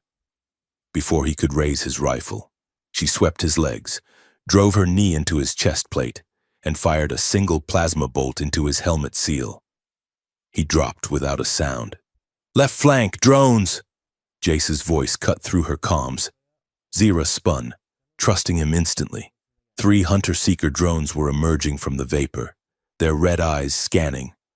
She snapped 3 shots. Crack, crack, crack. The drones exploded in showers of sparks and plastic. They are confused, Zira said, pressing forward toward the grounded gunship. Pushing to the ramp. Negative, Jace yelled, grabbing her shoulder and yanking her down behind a slab of rock just as the air where her head had been disintegrated by a barrage of heavy laser fire. They are not confused. They are funneling us. That was a bait opening. They have a sniper on the ridge. Sector 4. Zira looked at the ridge. She saw nothing. But Jace was pointing, his finger steady. The suppression fire is coming from the gunship to push us east, Jace explained rapidly, shouting over the roar of blasters. East is the open tundra. The sniper is waiting there. We have to go through the heavy squad, through the fire. Zira stared at him. He was right. The enemy fire was intense but oddly directional, herding them like cattle. She had been so focused on the immediate kills that she had missed the larger geometry of the trap. This logistics clerk, this man who fixed water filters, was reading the battlefield better than she was. Through the fire, Zira agreed, a fierce grin hidden behind her visor. Stay on my 6, do not stop shooting. She broke cover, not away from the gunship, but directly at it. The firefight that erupted was cinematic in its violence. Blaster bolts slashed across the dark cliffs like neon rain. Zira was a whirlwind, her movements defying physics, sliding under shots, leaping over debris, her dual pistols weaving a tapestry of death. But she was not alone. Jace was not a soldier. He did not run with grace. He scrambled. He grunted. But every time he fired, it mattered. He didn't shoot at the armored chests of the troopers. He shot at the environment. He shot a hydraulic line on the gunship's landing gear, causing it to buckle and throw the suppression gunner off balance. He shot a steam pipe, creating a fresh cloud of cover just as Zira's shields flickered. He was fighting with math, calculating angles of deflection and environmental hazards in real time. "Grenade!" Zira screamed, spotting a trooper winding up for a throw. "I see it." Jace didn't shoot the trooper. He shot the trooper's hand. The grenade dropped, detonating at the squad's feet, scattering them in a concussion of dust and screams. They reached the ramp of the enemy dropship. Zira slammed a fresh power cell into her pistol. "Clear the ramp," she ordered. She turned to provide covering fire, pinning down the remnants of Bravo Squad. She was in her element, a goddess of war, her focus absolute. But the battlefield is a chaotic entity, and even the best calculations can fail against sheer volume of fire. A second squad, one they hadn't spotted, emerged from the wreckage of the homestead, flanking them. Zira was exposed, 3 rifles leveled at her back. "Zira, 3 o'clock!" Jace screamed. She tried to turn, but her foot caught in the loose shale. She stumbled. The rifles flared. She waited for the impact. She waited for the burn of plasma tearing through her armor. It didn't come. Instead, a heavy weight slammed into her, knocking her sideways. Jace had launched himself from the cover of the ramp, tackling her out of the line of fire. They hit the ground hard, rolling together in the grit. A cry of pain ripped from Jace's throat, a wet, sharp sound that froze Zira's blood. "Jace!" She scrambled up, dragging him by his harness behind the landing strut. His left thigh was smoking. A blaster bolt had grazed him, burning through his trousers and carving a deep, cauterized furrow in the muscle. Zira stared at the wound, her vision tunneling. For a second, she wasn't the assassin. She was just a woman watching the only thing that mattered bleeding into the sand. "You idiot!" she screamed at him, her voice cracking with a fury that was entirely fear. "I gave you an order. You stay in cover. You stay safe." "I declined," Jace gasped, his face gray with shock, teeth gritted. He fumbled for his pistol, trying to sit up. "They were flanking you. You were dead." "I am armor. You are meat," Zira roared, ripping a med patch from her belt. She pressed it over the wound with hands that were shaking so hard she could barely aim. "Do not die. Do not you dare die on me. Jace Arden." The touch was rough, desperate, but beneath the panic, it was agonizingly tender.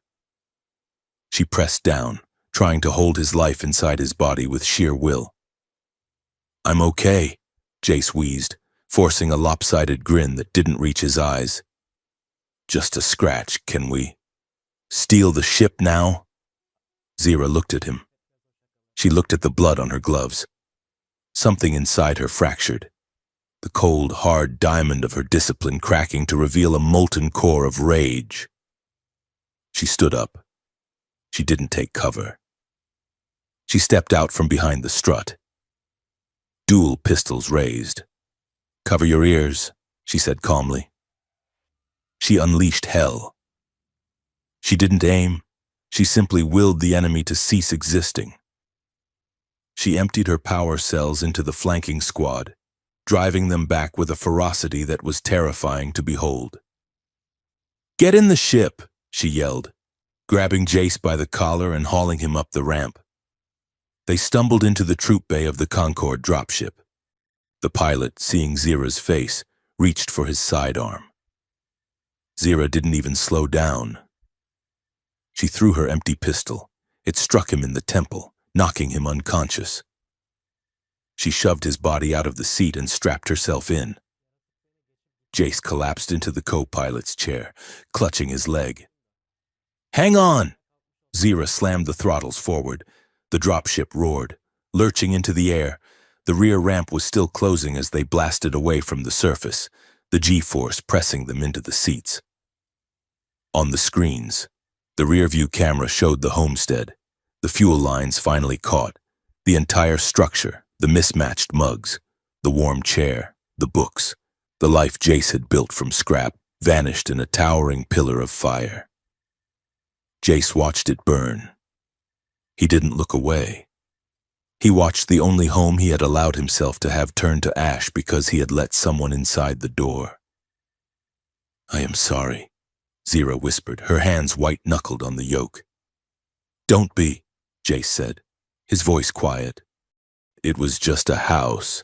I kept the important parts." He tapped the guitar case which lay secured at his feet. The ship punched through the cloud layer, leaving the fire and the moon behind. Space was quiet. It was a vacuum of sound and emotion, a stark contrast to the chaos below. The dropship, now running silent with its transponder disabled, coasted through the upper orbit, heading toward the anomaly. Zira engaged the autopilot. She spun her chair around to face Jace. He was pale. The med patch had stopped the bleeding, but the pain was clearly radiating in waves. He was checking the ship's systems, his hands moving over the console with practiced efficiency, ignoring his injury. Zira unbuckled and knelt beside his chair. She checked the wound again, her movements clinical but gentle. "It missed the femoral artery," she said, her voice shaking slightly. "You are lucky." "Calculation," Jace mumbled. "I knew the angle." "Liar," Zira said softly. "You threw yourself in front of a plasma bolt. There is no calculation for that. It is stupid. It is irrational." "It worked," Jace countered. Zira sat back on her heels, looking up at him. Her helmet was off. Her hair was a mess, glowing faintly in the dim cockpit light. Her eyes were wide, filled with a turmoil she couldn't suppress. "Why?" she asked. "Why did you do it? I am the asset. Jace, I am the weapon. You are the objective. You are supposed to let the weapon take the damage. That is the protocol." "Screw the protocol," Jace snapped, turning to face her. The sudden motion made him wince, but his eyes were blazing. "I am tired of protocols. Zira, I am tired of people being assets. I didn't save you because you are a weapon. I saved you because you are standing right in front of me." He took a breath, his voice softening. "You are not an asset, Zira. You are a person, and you are worth the risk." The words hit her harder than the crash, harder than the ion surge, harder than a century of solitude. You are not an asset. For 100 years, she had been a price tag, a caliber, a blast radius. She had been valued for what she could destroy, never for what she was. And here was a man, bleeding because of her, telling her she was worth dying for. Her emotional defenses already battered by the last 24 hours. Finally shattered. She didn't think. She didn't calculate. She moved on instinct, a new kind of instinct. She surged up, grabbing the lapels of his ruined jacket, and pulled him down to her. She kissed him. It wasn't a movie kiss. It wasn't soft or tentative.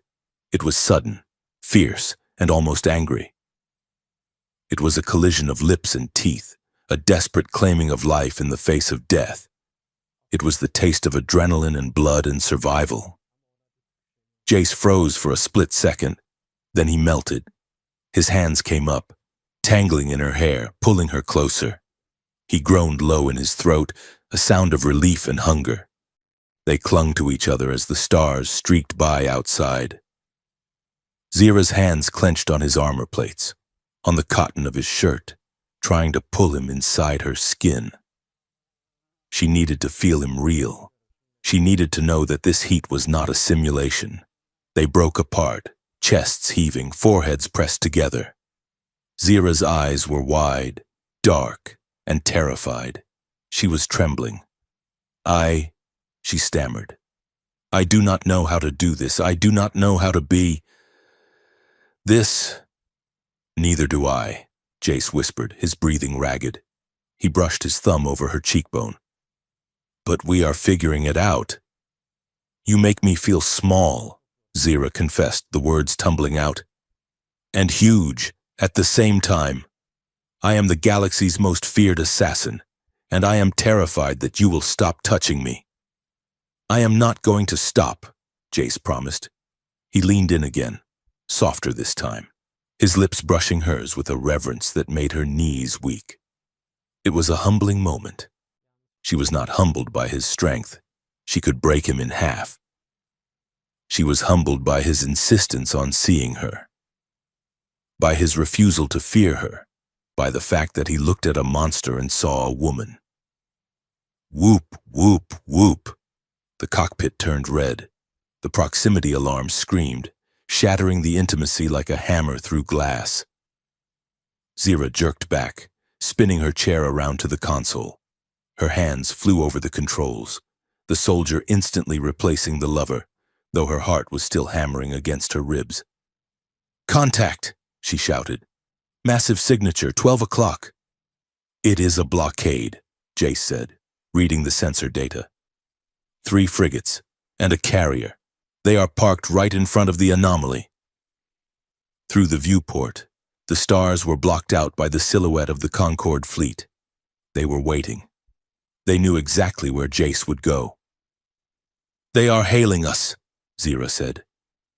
They are ordering us to power down and prepare for boarding. If we stop, we are dead, Jace said. They won't take prisoners. Not with what we know. We cannot fight a carrier, Zira stated. She looked at the anomaly. It was a swirling vortex of violet and neon blue, spitting lightning into the void. It was beautiful and terrifying. We have one option. The dive, Jace said, into the anomaly. Zira confirmed. The radiation will fry the sensors. The gravity shear might crush the hull, but it is the only place they cannot follow. Do it, Jace said. He reached out and took her hand, interlacing their fingers on the throttle. Together, Zira looked at him. She nodded. Together. She jammed the throttles forward. The dropship surged, bypassing the blockade, streaking straight toward the heart of the storm. They are firing, Jace yelled. Turbolaser bolts erupted from the carrier, green lances of energy tracking them. The ship shook violently as a near miss vaporized the port stabilizer. Hold on, Zira screamed. She rolled the ship, diving into the event horizon of the anomaly. The world dissolved. It was not like entering hyperspace. It was like falling into a kaleidoscope. The stars stretched into infinite ribbons of color. The cockpit glass seemed to melt and reform. The sound of the engines was replaced by a singing, harmonic resonance that vibrated in their bones. Shields are holding, Jace shouted, though his voice sounded like it was coming from underwater. Radiation levels are critical. We have to broadcast now. Deploying the shard, Zira yelled. She hit the release on the cargo lock. Jace's guitar case, which he had rigged into the ship's mainframe, opened. The damaged data shard rose up, suspended in a magnetic field. The energy of the anomaly hit it. It wasn't a gentle activation. The shard screamed. It absorbed the chaotic ion energy, glowing brighter than the sun. The fracture in the crystal healed itself, fused by the raw power of the cosmos. It is working. Jace laughed, a manic, terrified sound. The encryption is dissolving. It is broadcasting. The cockpit was suddenly filled with light. Holographic projections erupted from the shard, filling the air around them. It was a blizzard of data, intercepted video logs, bank transfers, assassination orders. "Look," Zira whispered, pointing at a large projection floating in the center of the chaos. It was a recording, a meeting of the Obsidian Circle. 5 figures in shadow. "The peace delegates," one figure said. "The summit on Opharion. They must be eliminated. The blame must fall on a rogue element," another voice said. "The assassin Zira Kale. She fits the profile. We will frame her for the triple assassination. The galaxy will demand justice. We will declare martial law to hunt her down." Zira stared at the ghost of her own future. They were going to make her the face of the war. They were going to use her legend to enslave the galaxy. "They played me," she whispered. "They played me perfectly." "Wait," Jace said. His voice was hollow. He was staring at a different file, a schematic that was scrolling rapidly. "No, no, no, no." Zira looked at him. He had gone pale, paler than when he was shot. He was staring at the schematic with horror. "What is it?" This is the plan," Jace stammered. "The triple assassination, the frame-up, the subsequent martial law implementation." He looked at Zira, tears welling in his eyes. "I wrote this." "What?" "It is a simulation," Jace choked out. "Operation Silent Night. I wrote it 5 years ago. It was a theoretical exercise on how to destabilize a sector using a single high-value asset. I designed the trap. I designed the media manipulation. I designed the fall guy." He slumped back in his seat, the laughter bubbling up again, broken and bitter. "I am not the hero. Zira, I am the architect. I designed the cage they are putting you in." He looked at his hands as if they were covered in blood. "I did this. I did all of this." The irony was a physical blow. The man who wanted to save her was the one who had unknowingly drawn the blueprint for her destruction. Zira unbuckled. The ship was shaking. The reality outside was melting, but she didn't care. She moved to him. She grabbed his face in her hands. She forced him to look at her. "Jace!" she shouted over the roar of the anomaly. "Look at me!" He looked at her, his eyes full of self-loathing. "I am a monster." "No," Zira said fiercely. "You are a man who solved a puzzle. They are the monsters who used it to kill. Do not you dare take their sin onto yourself." She leaned her forehead against his. "You wrote a story, Jace. They made it real. But we are here now. We are the ones writing the ending. Do you understand?" "I almost got you killed," he whispered. "I almost got everyone killed." "But you didn't," Zira said, her voice dropping to a fierce whisper. "You saved me. You woke me up. You humbled me, Jace Arden. Not with your simulation, but with your heart. You are not the monster here." She kissed his forehead, a benediction in the center of the storm. "Now," she said, pulling back, her eyes blazing with the cold fire of the assassin and the new fire of the woman who loved him. "Let us send this data to the galaxy. Let us show them who the real monsters are." Jace took a ragged breath. He looked at her.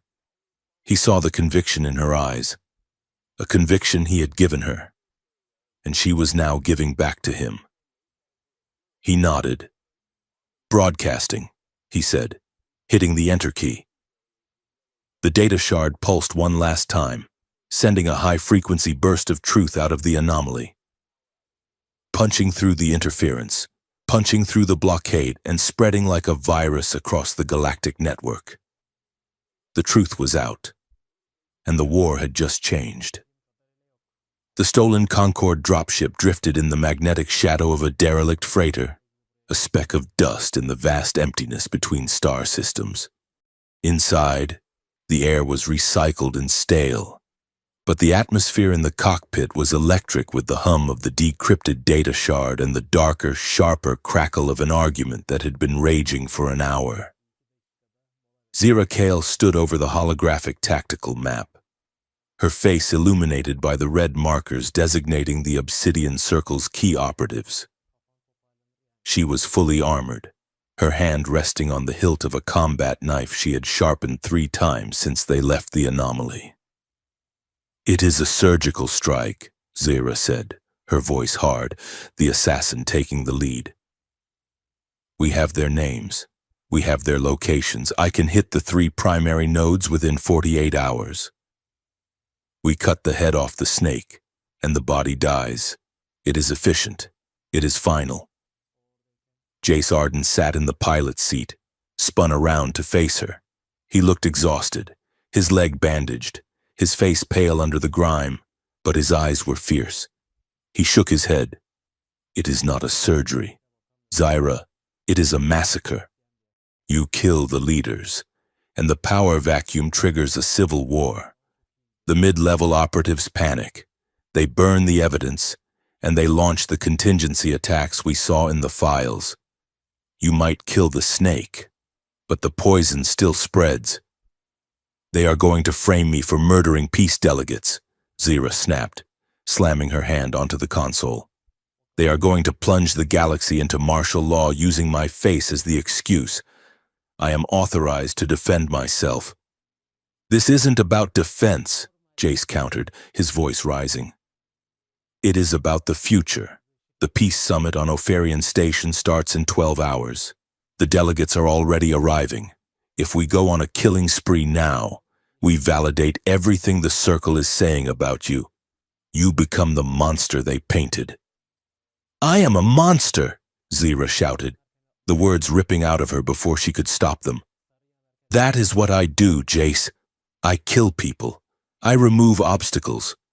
You want to save the galaxy with a press release? These men deal in blood. The only currency they understand is fear. And if you pay them in fear, you are just another part of their economy," Jace said, standing up. He winced as his weight shifted to his injured leg, but he didn't back down. He stepped into her space, ignoring the knife, ignoring the lethal tension radiating off her. "We have the truth," Jace said, gesturing to the glowing shard. "We have the proof. We don't need to kill them in the dark. We need to drag them into the light. We go to Opharian. We infiltrate the summit. We stop the assassination they planned, and we broadcast this data to the entire sector while the cameras are rolling." "It is too risky," Zira hissed. "Civilians, crossfire, too many variables."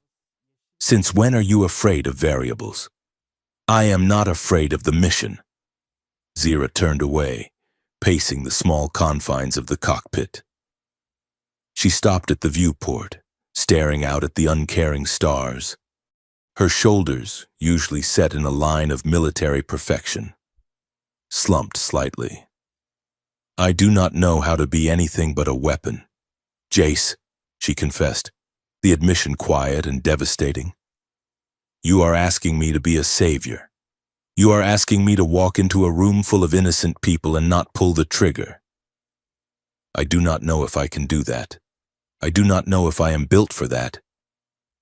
She felt him move behind her. He didn't touch her, not yet, but his presence was a warmth against her back. "You are not just a weapon," Jace said softly. "You fixed my engine. You hesitated on the ridge. You saved my life when the protocol said to let me die. You have already been more than a weapon. Zira. To me." Zira turned slowly. She looked at him, this battered, stubborn, ordinary man who had dismantled her entire worldview in 2 days. "That is what humbles me," Jace whispered. "Not that you can kill anyone in the room, but that you are choosing not to kill me." Zira looked at the tactical map, then back at him. She took a deep breath, pushing down the century of conditioning that screamed for a preemptive strike. "Opharian Station," she said. "We do it your way. But if it goes wrong, if they hurt you, I will burn the galaxy down to find them. Jace offered a small, tired smile. Deal. Opharian Station was a masterpiece of vanity. It was a neutral hub built by a consortium of trade guilds, designed to showcase the wealth of the core worlds. It floated in the Lagrange point of a binary star system, a spinning jewel of crystal spires and gravity-sculpted architecture. The Grand Hall, where the Peace Summit was being held, was a cavernous space with a ceiling made of transparent diamond, allowing the twin suns to cast cascading waterfalls of gold and azure light across the floor. Gravity wells suspended fountains of liquid mercury in mid-air, twisting like silver ribbons. The room was packed with the elite of 100 worlds. Diplomats in silk robes, generals in dress uniforms, corporate magnates with cybernetic entourages. The air smelled of exotic spices and expensive perfume. Zira and Jace moved through the crowd, invisible in plain sight. They were disguised as private security contractors for a minor trade delegation. They wore sleek, matte black formal armor, high collar, tailored, menacingly elegant. Zira's bioluminescence was dampened by a dermal blocker, her skin a uniform pale alabaster. She wore a visor that covered her eyes, feeding her tactical data. Jace walked beside her, his limp disguised by the rhythmic, heavy tread of magnetic boots. "Check your 6, Jace murmured over the encrypted comms channel. "Sector 4. 2 waiters moving with too much coordination." "I see them," Zira replied, her voice cool. "And the guard by the north pillar. His hand is hovering too close to his sidearm. They are here." "The Circle wouldn't miss this," Jace said. "They have assets in place to trigger the massacre the moment the keynote speaker takes the podium." They moved together with a fluidity that shouldn't have been possible for 2 people who had just met. They anticipated each other's turns. When a massive alien dignitary blocked their path, Jace stepped left to create a gap, and Zira slid through it effortlessly. Every shared glance through their visors was thick with unspoken history. Every accidental brush of their gloved fingers was a reminder of the fire that had consumed Jace's home, and the fire that was currently smoldering between them. They reached a service alcove near the main stage, a blind spot in the station's surveillance grid that Jace had identified from the schematics. Zira pulled him inside, the shadows swallowing them. "We have 10 minutes before the keynote," Zira said, checking her wrist comp. "I have identified 6 hostiles. There are likely more." "The broadcast uplink is primed," Jace said, tapping a device on his belt. "As soon as the chaos starts, I hijack the station's holonet, but we have to time it perfectly. If we broadcast too early, they scrub the signal. If we wait too long, people die." Zira finished, and she looked at him. The stress was radiating off him in waves. He was a tactician, yes, but he was not a field operative. He was standing in the middle of a kill zone, unarmed except for a stolen stun baton and his wits. "Jace," she said. He looked up, his eyes meeting hers through the tint of the visor. "I'm okay." "You are terrified." "Yes," he admitted. "I am terrified that I calculated this wrong. I am terrified that we are going to lose." "We will not lose," Zira said, but her voice lacked its usual iron certainty. The fear of losing was new to her. For 100 years, she had nothing to lose but her life, and she valued that cheaply. Now, the equation had changed. Losing meant losing him. The argument about methods flared again, fueled by the adrenaline. "If I take them out now," Zira whispered urgently, stepping closer. "Quietly, with the neuroblades. We prevent the risk." "No," Jace hissed, grabbing her wrist. "If bodies start dropping before the attack, Security locks down the station. The delegates evacuate. The circle spins the story that you infiltrated and started killing. We need them to make the first move. We need the cameras to see them draw their weapons. You are asking me to wait until the bullet is in the air, Zira argued, her chest heaving. That is insane. It is necessary. They were inches apart, the desperation boiling over, the fear of death, the fear of failure, and the terrifying, overwhelming pull of their connection collided. Zira didn't decide to move. Gravity simply collapsed. She slammed into him, pushing him back against the cool metal wall of the alcove. Her hands clenched on the plating of his armor, dragging him closer as if she could merge their molecules. If you die, she whispered fiercely, I will tear this station apart rivet by rivet. I am not planning on dying, Jace breathed. He grabbed the back of her neck, his fingers tangling in the hair at the base of her skull. And he kissed her. It wasn't the frantic kiss of the dropship. It was deeper, heavier. It was an anchor dropped in a storm. It was a plea and a promise. Zira made a sound low in her throat, a noise of pure need. She pressed her forehead against his, both of them trembling. I am scared, she admitted, the words barely audible. I am scared of who I was before I met you. I do not want to go back to the silence, Jace. I cannot go back. You won't, Jace vowed, holding her face between his hands. We cross this line together. Once we do this, there is no going back. We are rewriting the story. Then let us write a good ending, Zira said. She pulled away, breathless, her eyes wide and shining. She tapped her comms unit. The plan stands, but we tweak the entry. I do not wait for them to shoot. I force them to reveal themselves. How? I am the galaxy's most feared assassin, Zira said, a dangerous smile touching her lips. I am going to give them exactly what they paid for. The keynote speaker, a venerable Hyler diplomat with flowing white robes, stepped up to the podium. The grand hall went silent. Thousands of eyes turned to the stage. In the center of the room, Zira Kale disabled her dermal blocker. The effect was instantaneous.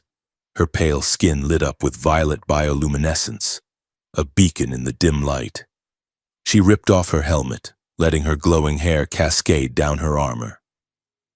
She drew her dual plasma pistols, the whine of their capacitors charging echoing through the silent hall. She didn't aim at the stage. She aimed at the ceiling and fired a warning shot that shattered a crystal chandelier. Get down, she screamed, her voice amplified by her suit's speakers. Panic erupted. It was a tidal wave of noise, screams, the crash of overturned tables, the stampede of bodies. But Zira wasn't watching the crowd.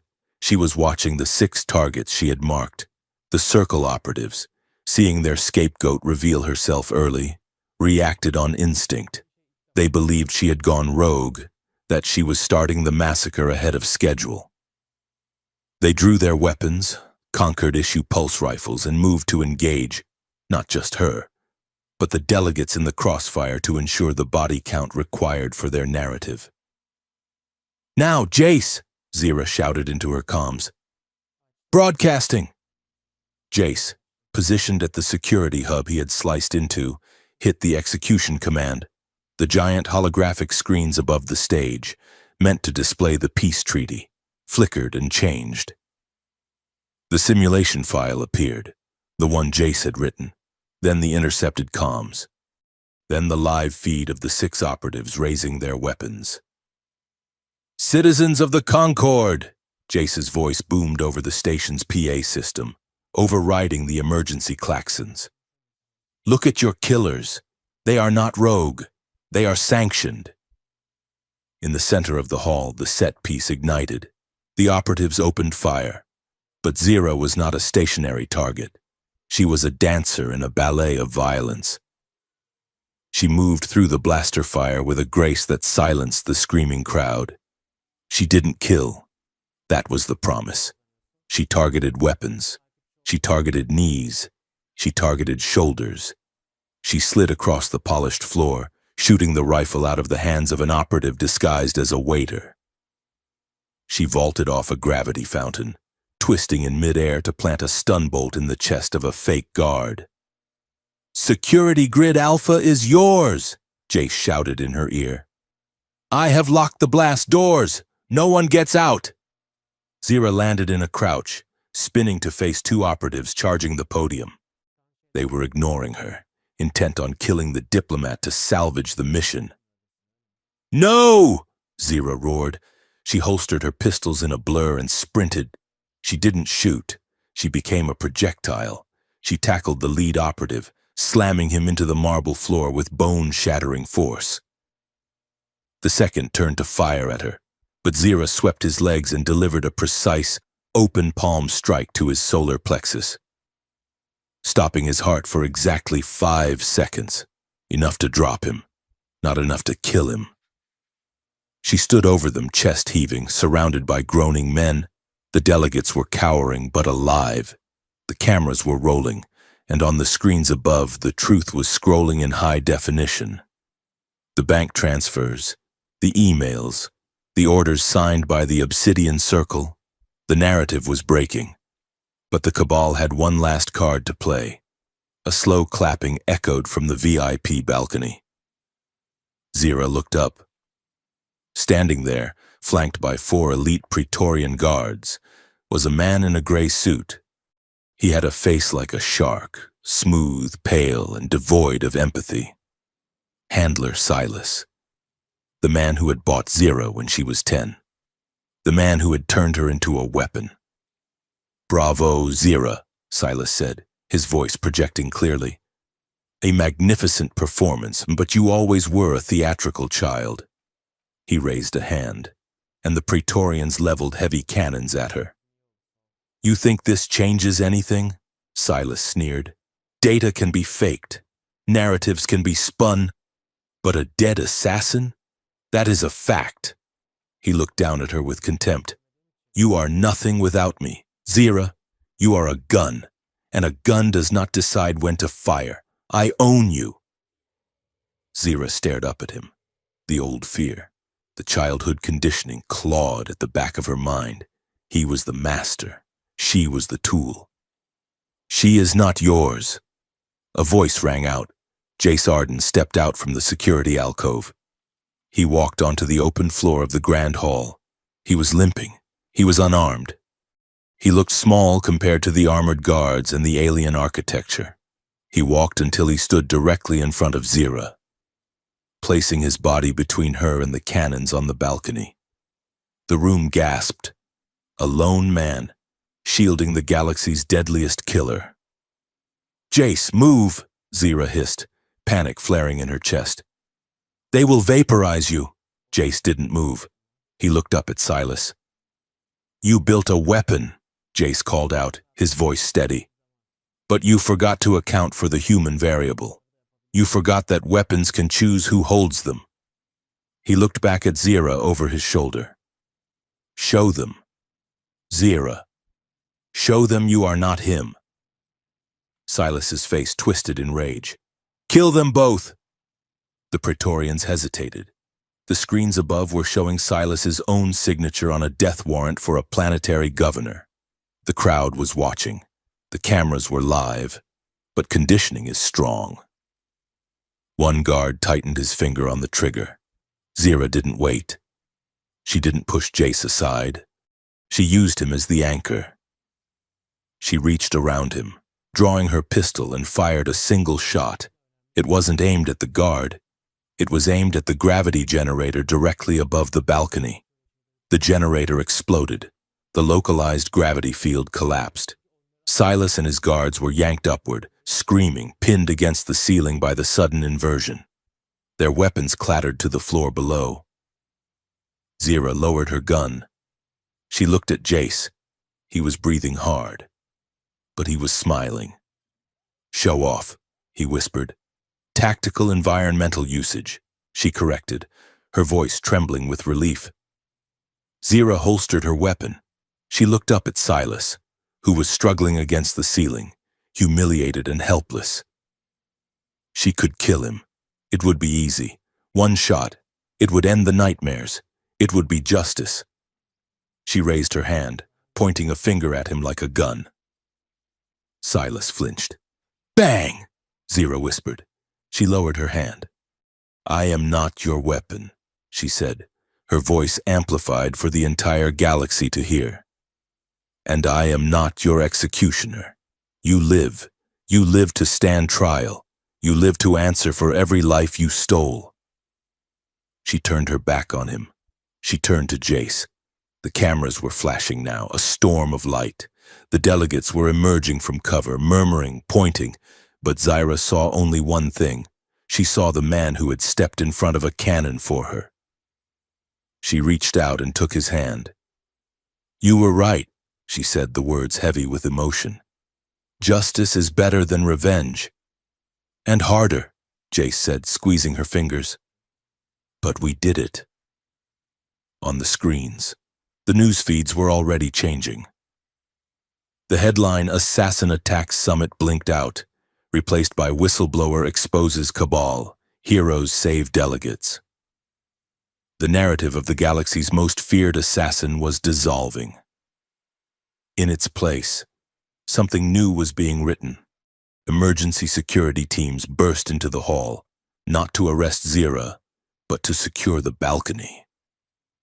The coup was over. The truth was out.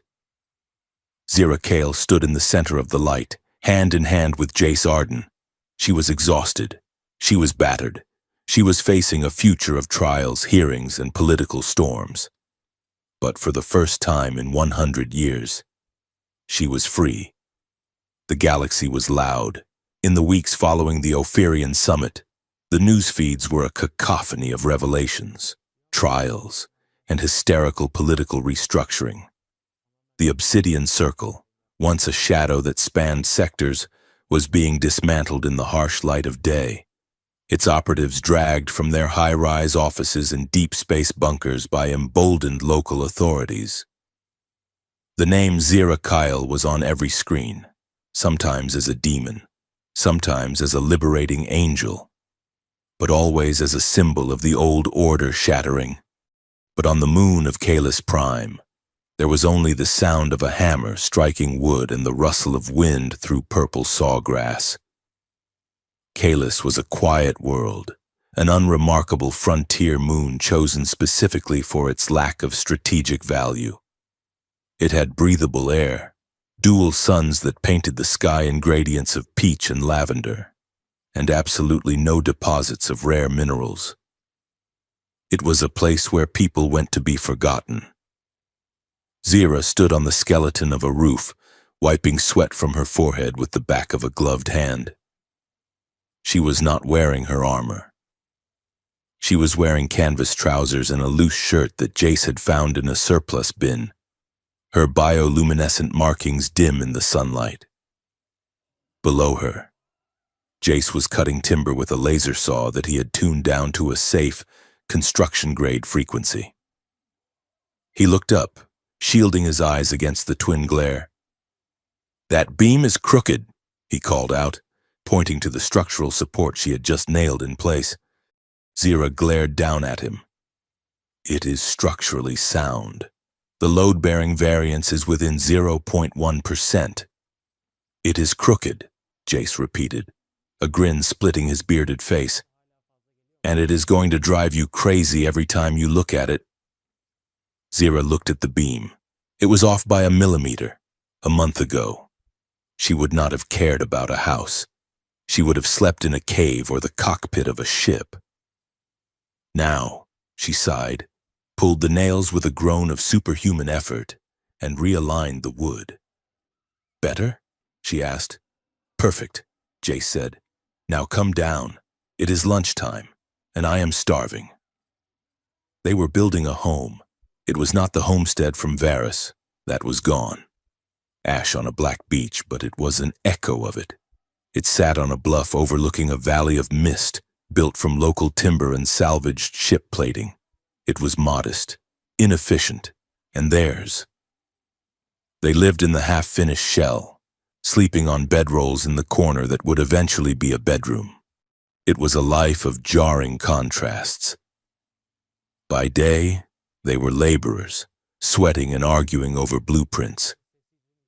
By night, they were the galaxy's most dangerous couple, huddled around a comms encryption unit, sending anonymous data bursts to the few law enforcement agencies Jace still trusted. "Packet sent," Jace said later that evening, watching the upload bar hit 100%. "That gives the location of the Circle's slush fund on Mars. The financial police should be kicking down doors by morning." Zira sat at the small table, staring at a pot of stew she had attempted to make. It was a gray, gelatinous mass that smelled vaguely of burnt ozone. "I followed the instructions," she muttered, poking the mass with a spoon. "Heat, protein, water, time, it should be edible." Jace walked over, looked into the pot, and tried valiantly not to laugh. "Zira, you cooked it at 400 degrees. You didn't braise the meat, you carbonized it." "Efficiency," Zira defended, though her cheeks flushed a darker violet.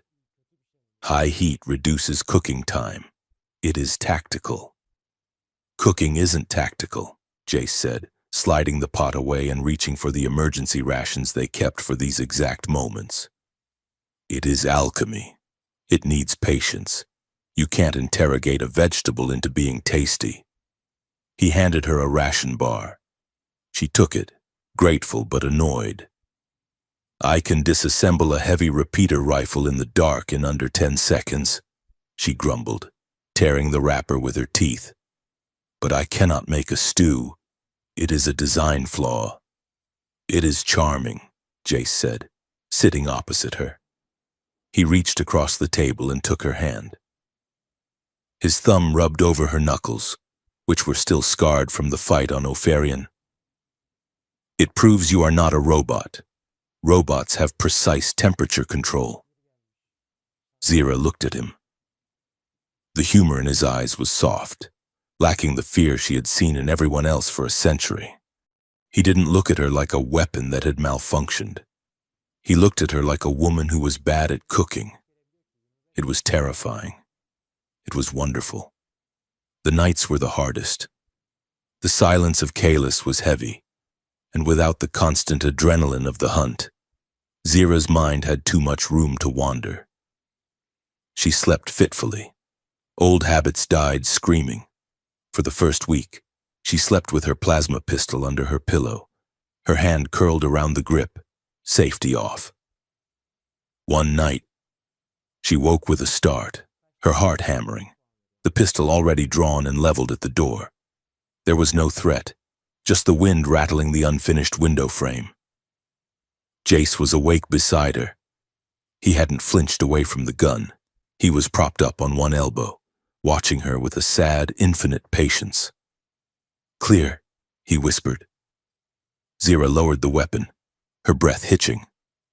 She looked at the gun in her hand, a black piece of death in a room meant for sleeping. "I cannot stop," she whispered, her voice trembling. "I close my eyes and I see the targets, I hear the orders. I wake up, and my body is ready to kill before my mind knows where I am." Jace reached out.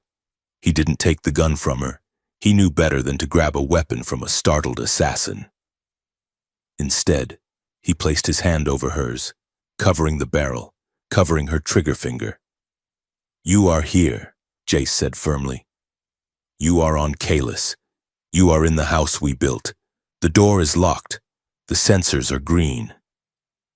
He gently guided her hand down, placing the pistol on the nightstand, not under the pillow, but just out of reach.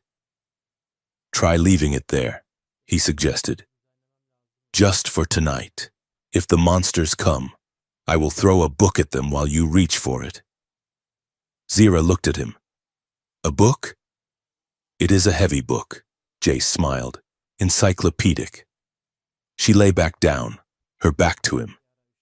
She felt him curl around her, his arm draping over her waist, pulling her flush against his chest. It was a vulnerable position. It exposed her spine. It limited her mobility. It was the safest she had ever felt. "Sleep, Zira," he murmured into her hair. "I have the watch." She closed her eyes, and for the first time in 100 years, she slept without dreaming of blood. A month into their exile, they sat on the flat section of the roof, watching the double sunset. The suns, one red and one gold, dipped below the horizon, setting the clouds on fire. Jace had brought a blanket, which he draped over both of them. Zira leaned her head on his shoulder, her legs dangling over the edge of the roof. "The stars are different here," she noted, pointing up as the first constellations began to bleed through the twilight. "The angle is shifted." "Do you know them?" Jace asked. "I know their vectors," Zira said automatically. She traced a line with her finger. "That cluster there? The triad. Good gravity well for a slingshot maneuver if you are entering the sector from the rim. And that one? The Archer. High radiation output, mask sensor signatures." She stopped. She lowered her hand. "I see a map of potential battlefields. That is all I see." Jace took her hand and raised it back up. "Look again. Tell me what they called them on your homeworld, before the Iron Lotus took you." Zira hesitated. The memories were old, buried under layers of tactical data and trauma. She squinted, trying to find the little girl who had existed before the weapon. "That one," she said softly, pointing to the triad. "We called it the Weaver's Loom. My mother said. She said the stars were the threads of fate being spun." "And the Archer?" "The Guardian," Zira remembered, a lump forming in her throat. "He stands at the gate of the night to keep the nightmares away." "See," Jace said, pressing a kiss to her temple. "Not a battlefield, a story. You get to decide what the stars mean now. Zira, you are not targeting them. You are just looking at them." Zira turned her head to look at him. His face was illuminated by the dying light of the suns. "I still wake up expecting orders," she admitted, the confession quiet. "Every morning for a split second, I wait for the voice in my ear telling me who to hurt. When it does not come, I feel lost, like a tool left on a workbench." "That is the phantom limb pain of slavery," Jace said fiercely. "But you are not a tool. You are the architect. You wake up, and you decide who Zira Kale is today. Maybe she is a builder. Maybe she is a terrible cook. Maybe she is just a woman watching the sunset." "And if I forget?" she asked, her eyes searching his. "Then I will be right here," Jace promised, "to remind you. Every single morning." The silence that followed was comfortable, broken only by the chirping of the night insects. "You know," Jace said, breaking the mood with a mischievous tone, "I have been thinking about writing a memoir. About us." Zira groaned, rolling her eyes. "Please do not." "I have a title," he continued, ignoring her. "How I Accidentally Humbled the Galaxy's Deadliest Woman, a Guide to Survival, Romance, and Bad Plumbing." Zira snorted, a sound that was entirely unassassin-like. "You did not humble me. I spared you. There is a distinction." "Oh, you were humbled," Jace teased, nudging her. "I saw your face when you realized I was right about the anomaly. You looked like someone had slapped you with a physics textbook." "I was impressed," Zira corrected, fighting a smile. "Moderately?" "Humbled," Jace insisted. Zira looked away, staring out at the mist-filled valley. She felt a warmth in her chest that had nothing to do with the blanket. She liked the idea. that someone would tell her story not as a tragedy or a horror show, but as something human, something with humor. Maybe, she conceded softly. But if you mention the cooking, I will break your fingers.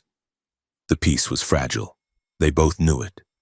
The galaxy was big, and the data they had leaked had made them powerful enemies among the remnants of the Cabal who had escaped the Purge. It arrived on a Tuesday, via a heavily encrypted courier drone that dropped a data chip on their porch before self-destructing. Zira plugged it into their console. A message played. It was not a threat. It was an offer. The hologram displayed the insignia of the newly formed Galactic Security Council, the legitimate government trying to pick up the pieces.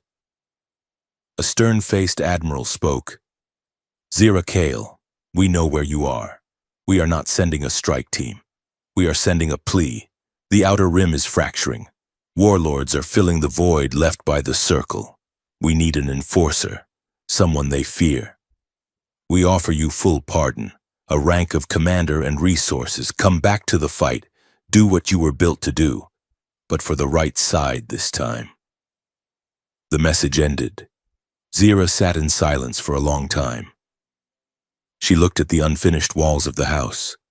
She looked at Jace, who was in the garden, trying to coax life out of the alien soil. She stood up. She went to the bedroom and pulled her armor out of the storage crate. She began to pack. She moved with the efficient, jerky motions of a machine. Rifle, pistol, combat knife, ration packs. Going somewhere? Jace was standing in the doorway. He wiped dirt from his hands onto his trousers.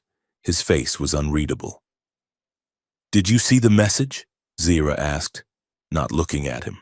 She shoved a power cell into her pack. I heard it, Jace said. They want the wolf back. They want order, Zira said. The rim is burning. Jace, people are dying because the circle is gone. I caused that vacuum. It is my responsibility to fix it. Bullshit, Jace said quietly.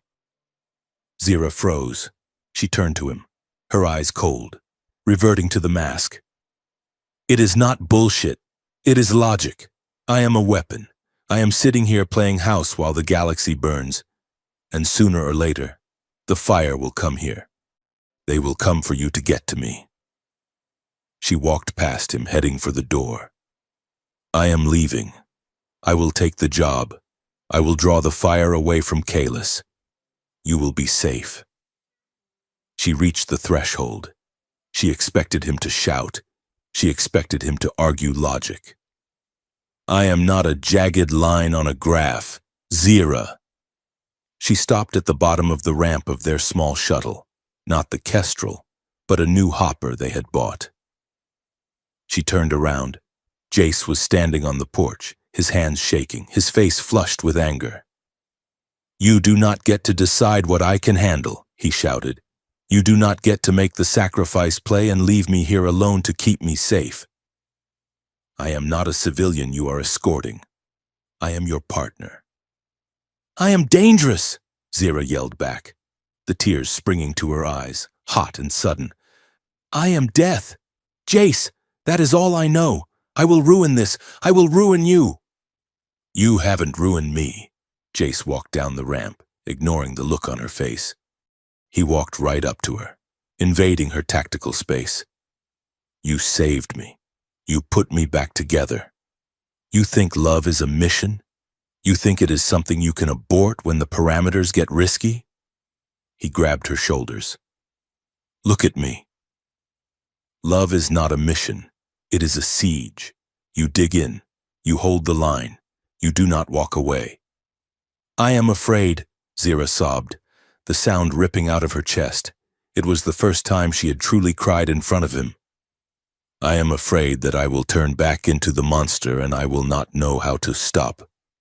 Then I will stop you, Jace said, his voice dropping to a fierce whisper. He pulled her into his arms. I will be the anchor. But you have to stay. You have to choose this. Choose us. Zira collapsed against him. The armor in her bag clattered to the ground. She buried her face in his neck, weeping, ugly, raw tears that shook her whole body. It was a purging. It was the final death of the soldier who believed she was nothing but a killer.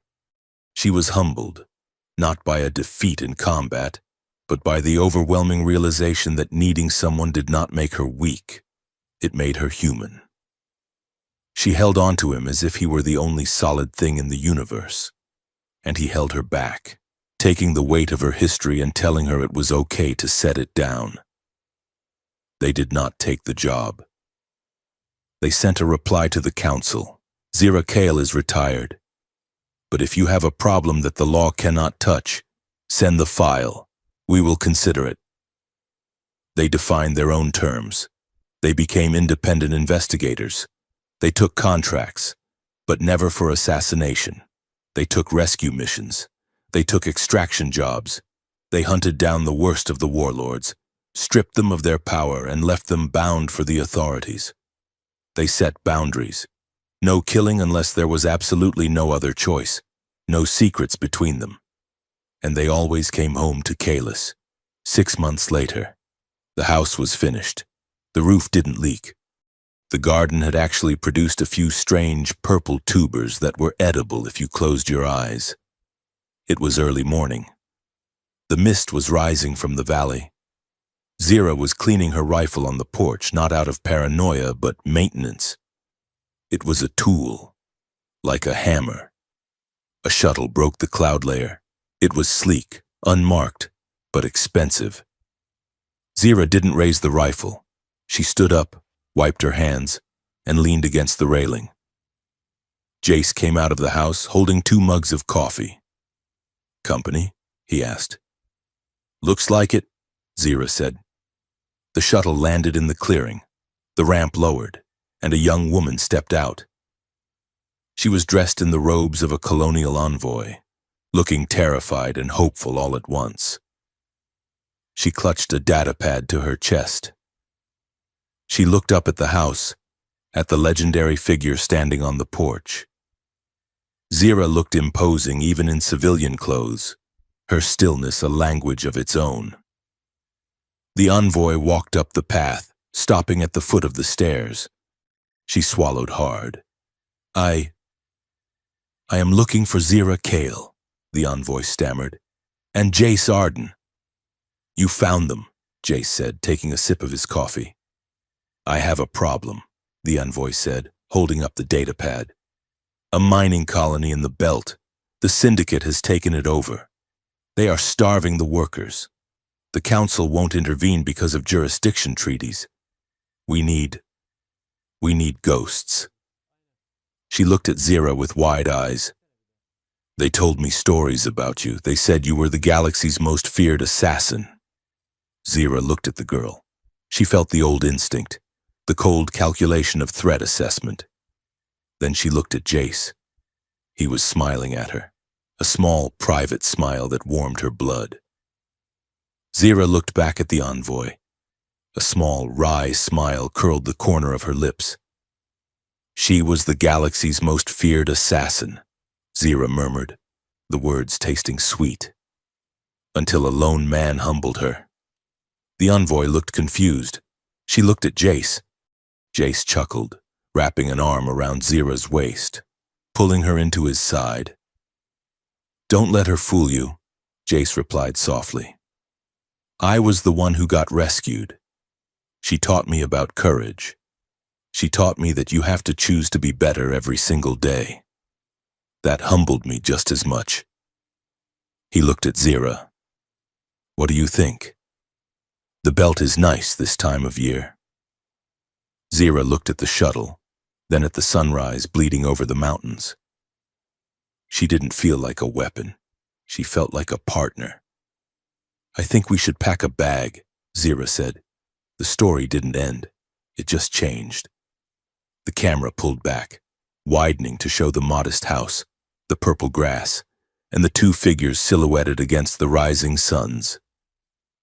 They walked down the stairs together, side by side, leaving the shadows behind. They were 2 former ghosts of war, walking forward not as weapon and target, but as partners daring to build something honest in a galaxy that still desperately needed it.